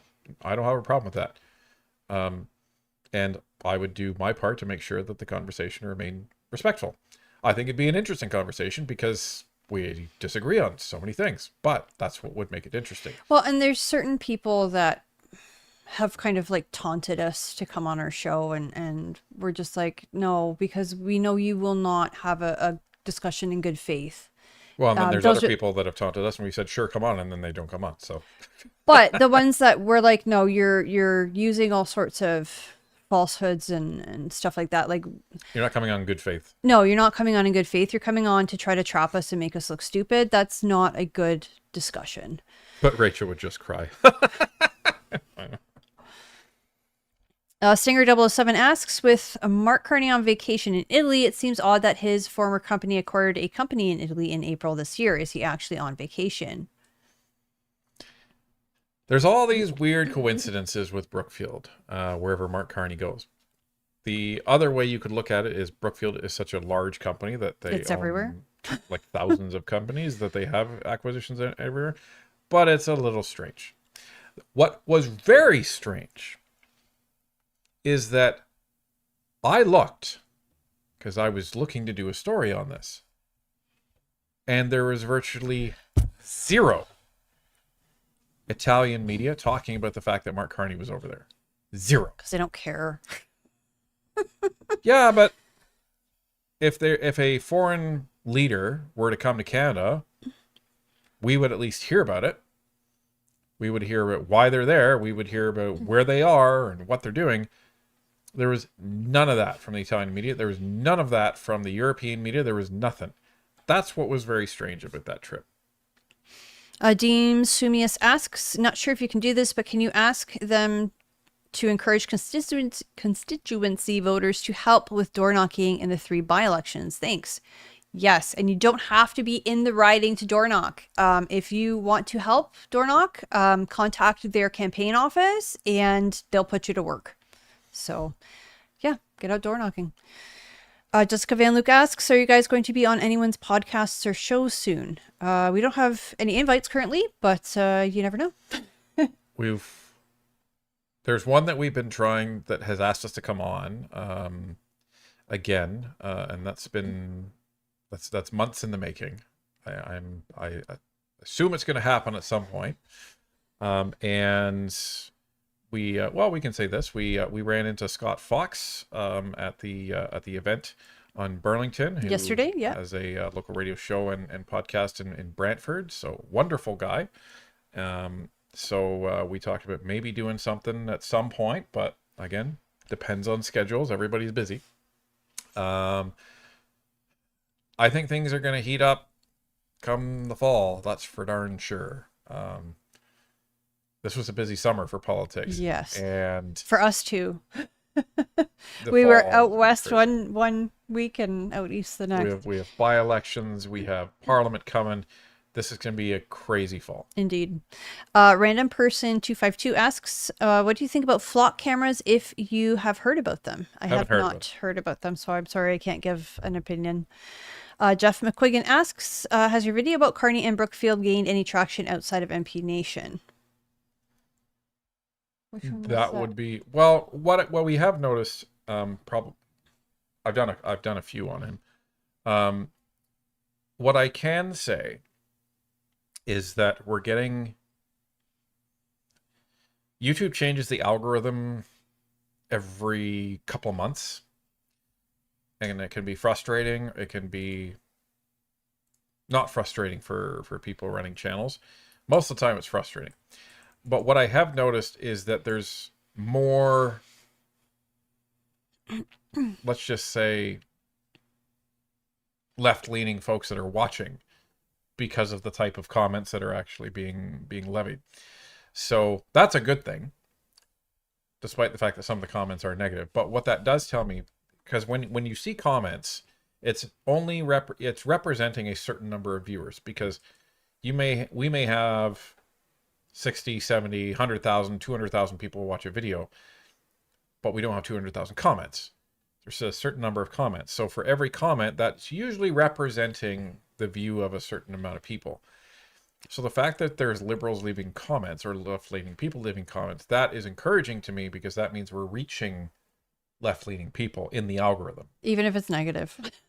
Well, but that one person is negative, but people that aren't commenting, that are left-leaning, maybe they say, Exactly. That's how we reached Nicole, who came to our event in Calgary and actually told us, I used to be a liberal fangirl until I saw your channel.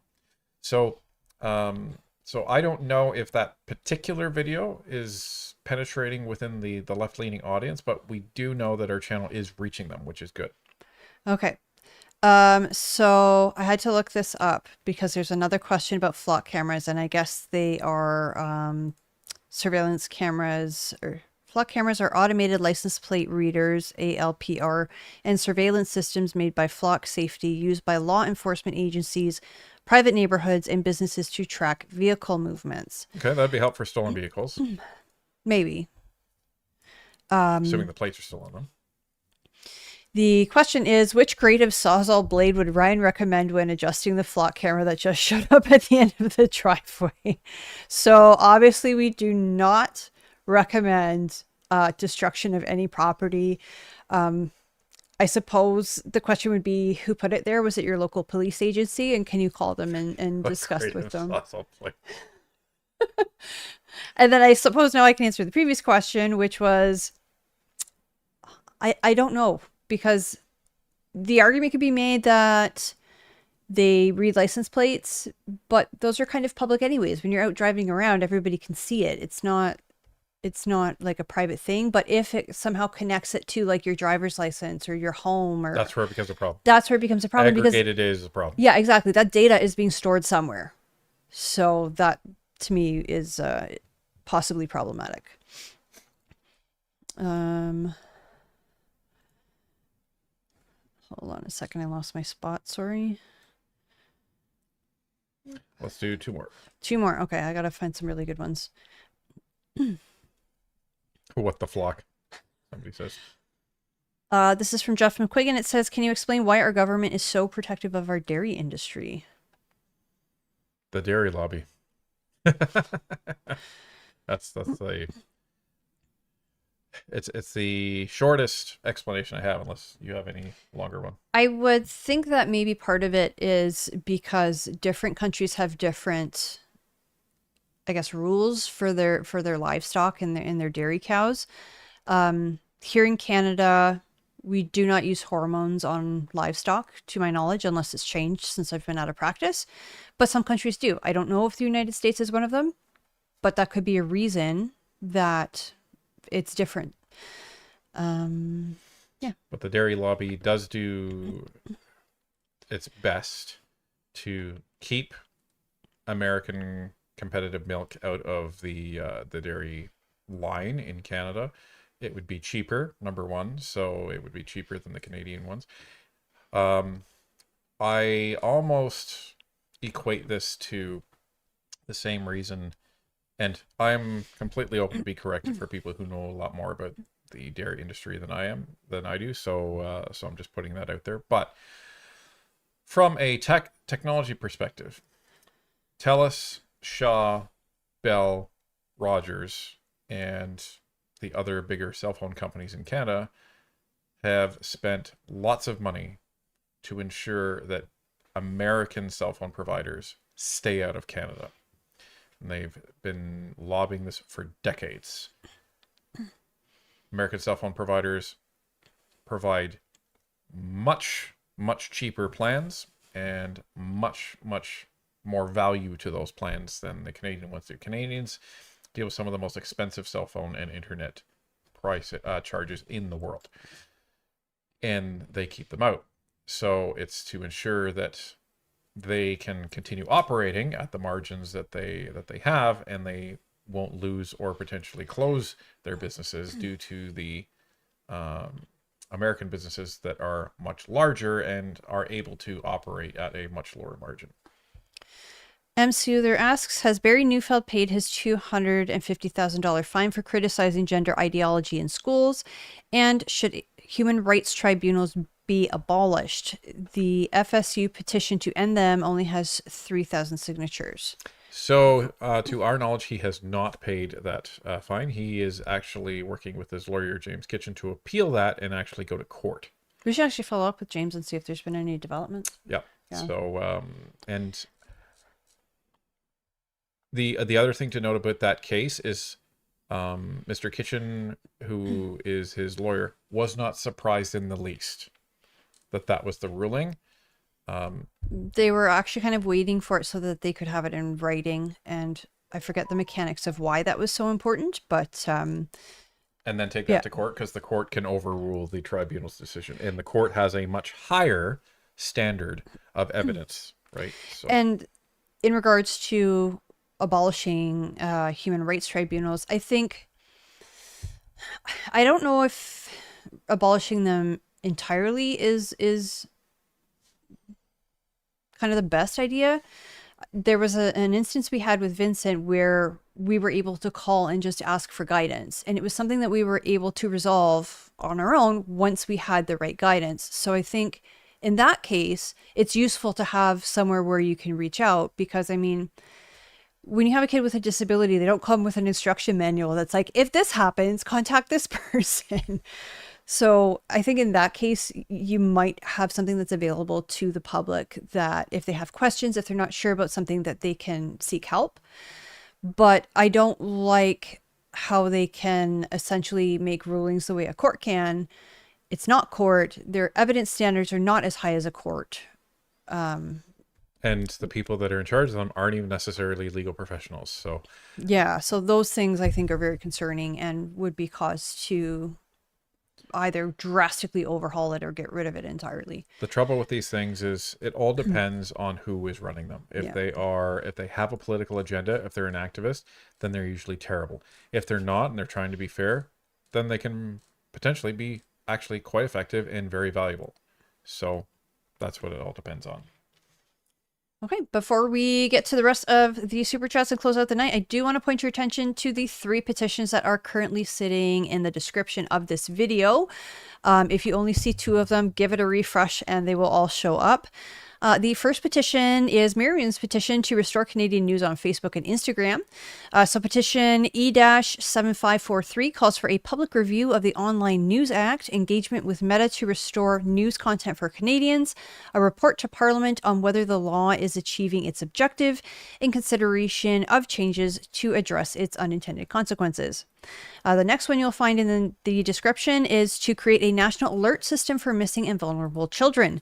Petition E-7643 calls for a Canada-wide framework allowing timely public alerts when autistic, non-speaking, special needs, or otherwise vulnerable children go missing, even when abduction is not suspected. It also calls for stronger first responder training and search protocols and clearer authority for police to warn the public when a vulnerable child may be at risk. The last one is limited public access to the National Sex Offender Registry. Petition E-7645 calls for a limited public section of the National Sex Offender Registry for people convicted of designated sexual offenses against children and other legally recognized vulnerable persons. It also calls for safeguards for protecting victims' identities and due process, and a consistent national approach developed with the provinces and territories. So those are all in the description of the video. If you have personally created or initiated a House of Commons petition and you would like us to consider featuring it, please email us. The email address is info@northernperspective.ca. That sounded like an infomercial. It did sound like an infomercial. We can just cut that out and paste it as a short. There you go. All right. We have Matt B for $10. Hey guys, I had a debate on your channel yesterday with someone saying Nick Nanos said he was a lib. I fully support Pierre, but Nick never said this. Can you guys confirm this? That saying Nick Nanos said he was a lib. What? I can't confirm or deny that. That Nick said that Nick was a liberal? Yeah, maybe. I know, like, if you talk to people in politics, they will generally say that Nanos polling is liberal leaning. But does that mean the founder is a liberal? I unfortunately can't answer. Yeah, I've never personally heard him say that. It might be true, but I don't know. And yeah, I don't see that.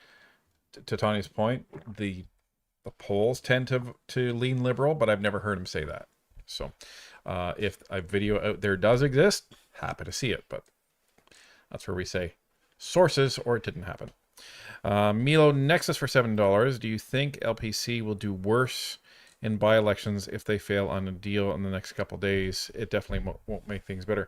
I think it could definitely have an impact, depending either if it's a terrible deal or if they don't get a deal. Yeah. But it depends. It depends on the liberal PR machine, because if they just say Donald Trump's being unreasonable, blah blah blah blah blah, my counter to that is, you said you could handle Donald Trump, right? And Don't say you can do it. Obviously you can't handle him, right? Don't say it if you can't do it. and if you can't handle him, get out of the chair and get somebody there that can. And we have Ryan Donald for $5. Michelle Rumpel-Garner had lots to say on immigration. She was right. You know, she's another one that I would love to have on the show. Actually, I don't think we've had her on yet. Yeah, we haven't. I should reach out. Yeah. We were going to collaborate on a petition before the last election, and then the election happened. So yeah. Transcription for $10. Didn't you see the list of things you can't say? It was on display in the bottom of a locked filing cabinet stuck in a disused lavatory with a sign on the door saying, "Beware of the leopard." Nice. Nice. And we have Alex Pittman for $28. Thank you very, very much. Since tariff deadlines in a couple days, could someone tell Carney we could really use some elbows up? I know he's in Italy rubbing elbows with the Epstein type, but we could really use some of that elbow grease. Hello. I'll see what I can do. Myron ends for $10. Bears have feelings too. Oh wait, I feel like having you for lunch. I think that's the only feelings that bears have. Yeah. I want to eat you. Chris Wolf for $10. Happy anniversary, Ryan and Tanya. Wait till you hit 30. It's all downhill from here. I'll take your word for it. Let's see. We have Jim Ross for $10. Liberal government really wants to ensure that everyone who toes the liberal line is heard. They will happily support those voices. The voices they don't like are suppressed. Carney's news, joy only. Yeah, and that's the concern, right? Will independent media voices like Northern Perspective get shut down because we are conservative? I mean, the stuff that we are saying, it's factual. Like, you can go in the description in our videos and check it, and it's all factual. It's all there. But our opinions are conservative. Listeners Receptionist for $5. Did you hear the latest on Global Affairs Canada? Apparently every embassy we have are spending money like rock stars. I don't know if I heard Wouldn't that. surprise me. Yeah. Wouldn't surprise me. You know what? I'm sure we'll hear it from the Canadian Taxpayer Federation. Warfist SS for $20. Men often get in trouble for forgetting their anniversaries, but since you both forgot twice, I guess you, Ryan, are off the hook. Hey, are you serious? You think I'm off the hook? I'm probably off the hook. Yeah, we both forgot, so it's okay. Happy anniversary again, by the way. Thank you. And I forgot until you said it again. So, HC Day for $2. It's because liberal men are emasculated. Mega Man Zero for $5. Conversation is the way to go. Violence begins the moment we stop talking to one another. Charlie Kirk. 100%. Eugene Bombaco, $14. The people don't trust CBC, but they trust independents like you because you tell the truth and you're honest. That's what brings people to your program. Honesty rules. Yeah. We will never lie to you. And that's something everyone's going to say. Yeah, of course. But still, like, we will never, ever, ever, ever lie to you. That's just something that is unacceptable. Otherwise, why are we doing this? Well, yeah, I think you just put it very succinctly. I don't have anything to add. There you go. And she's not lying. Lazarus for $2. That MTO report was a joke, wasn't filled out. Yeah, there was a bunch not filled out. I saw So I did see it on Twitter, but again, I want to get the report for ourselves. It costs $12. We're like, hey, you know what? $12 is okay if it's going to give us a report, but maybe it'll give us some news, and we'll see if it's the same. We'll see if it's different. But Mega Man Zero for $2. Yes, Ryan can run against Ford. That's a different kettle of fish. Midnight Storms, a member for 23 months. Brock can do more now with Parliament cuffs off. Well, to a degree. He's still a public servant. But he can definitely go back to putting people behind bars, at least for a while. So, like Chris Van Bommel, if he doesn't watch it. That's an inside joke. I'm not being mean. Fucking out for $7. Ryan Tanya, if Carney forms an alliance with China, will we become enemies of the U.S.? Serious question. I don't think we'll become enemies in the true sense, but they will trust us less. And I think that's very important because in terms of intelligence, Canada is an intelligence importer. So although we do have CSIS, we do have spies, people like that gathering information, we get a lot of our information from countries like Australia, United Kingdom, New Zealand, and the United States. And if they don't trust us, they're not going to give us that information. Yeah, and being in a strategic partnership from a trade perspective is a lot different than being in a military alliance with them. That's very, very different. But to Tanya's point, if Carney chose to go down that route, no, we wouldn't be enemies with them, but there would be a significant change in the relationship, and there'd be a significant change at the border as well. So I don't think we will get to that point. Never say never, but I don't think we will get to that point. But excellent question, because I'm sure it's something that a lot of folks are thinking. And if we actually did, there'd be a lot of diaspora in Canada that would not be happy at all. Casper, great to see you. Member for 36 months. Hit the like button. There you go. 3 years for Casper as well. And Joe Mama for $5. Flock cameras do facial recognition and plate reading. Driving patterns rather invasive. Civilians have been taking them down lately. So That's So interesting. if they also do facial recognition, now I have a problem with it. Yeah. Again, and it depends what that's connected to make it even worse, right? If it's connecting to your driver's license, your home, your work, or whatever, and it's all stored in some database, somebody will hack it eventually. And Casper dropping 10 memberships. Thank you. Thank you for that. And Myron N's dropping 5. Thank you. We have Myron N's for $10. Every part of agriculture is controlled. Dairy is just one. See, egg marketing board, wheat board, pork, and beef are also controlled. Very that true. I knew. Thank you. I don't have my hands in there to know the extent, but I'll take your word. Rabusays for $5. In my opinion, human rights tribunals across Canada smack of the worst parts of Inquisition. No one suspects them, and nothing they do cannot be done by courts. Yeah, I think the intent of them was to take some load off of the court system, but if you have people who are abusing them, as in the people adjudicating them are activists or whatnot, and they are abusing that process or handing down stiff penalties because of their own beliefs. And now you're just causing a net negative on the society in general. And they're going to court anyway because they're going to be challenging. Yeah. Sully Canuck for 17 months. Happy anniversary. We'll celebrate 40 in 2 weeks. Oh, that's awesome. Excellent. Congrats. Happy Excellent. anniversary. You sure about that? Right. We have Jessica Van Leek for $14. I saw an audiobook narrator and it made me think of you guys. Have you thought of having Vincent Visits Parliament on an audiobook? If interested, I can give you her info. I don't know if we'd need it. Yeah, I don't know if they really put children's books on audio, but I think if we ever did, it would probably be Bob.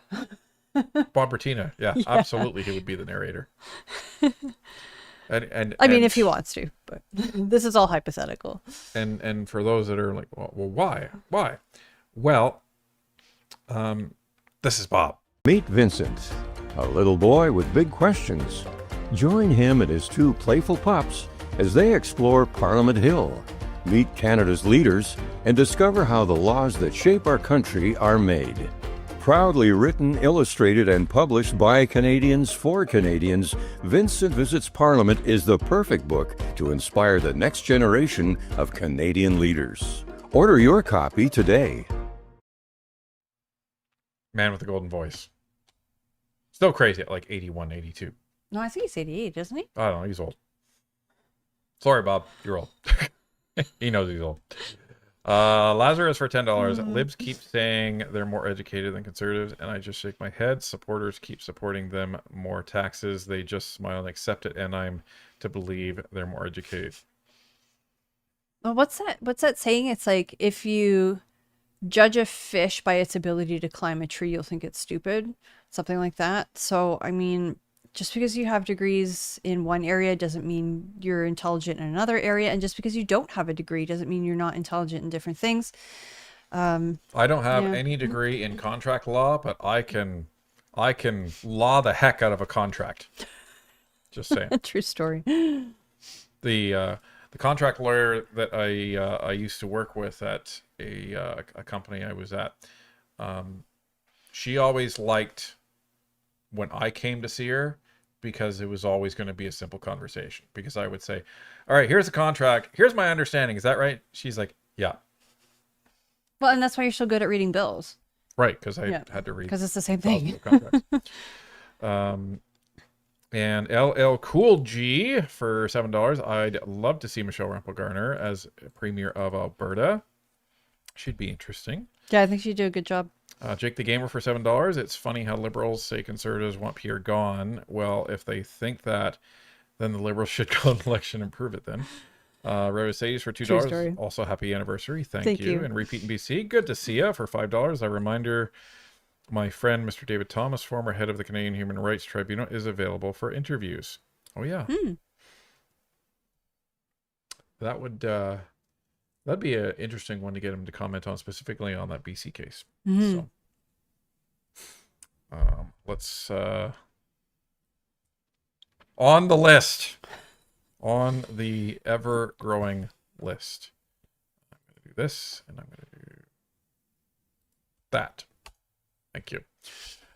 Okay, ladies and gentlemen, it has come to that time in the evening, and I'm sure Tanya's mom wants to head home because it's getting late. Jessica Van Luke for $2.79. You have to interview Frank as well.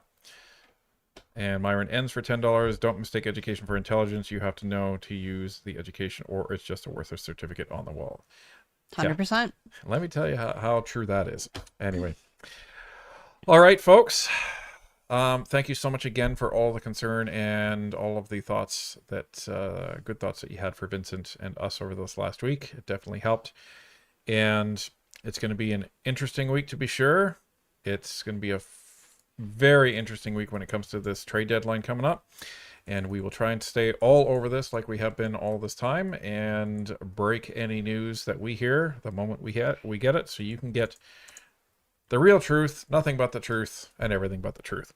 And last but not least, Scotty for $5. MRG would be the worst option for Alberta. Well, this is where people can agree to disagree. I was gonna say, you guys know better than us because you live there. So I just think she's cool. So. All right, folks. Thanks for coming out tonight. Have a wonderful week. Have a wonderful night, and we'll see you in the comments. Take care.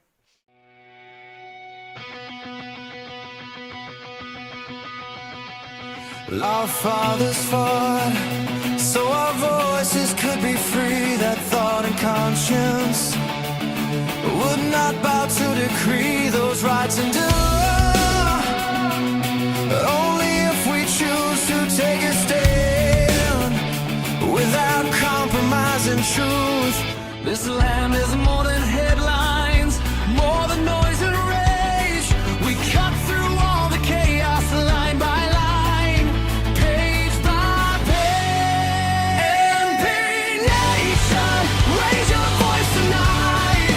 Every province, every distant sky, we stand for something.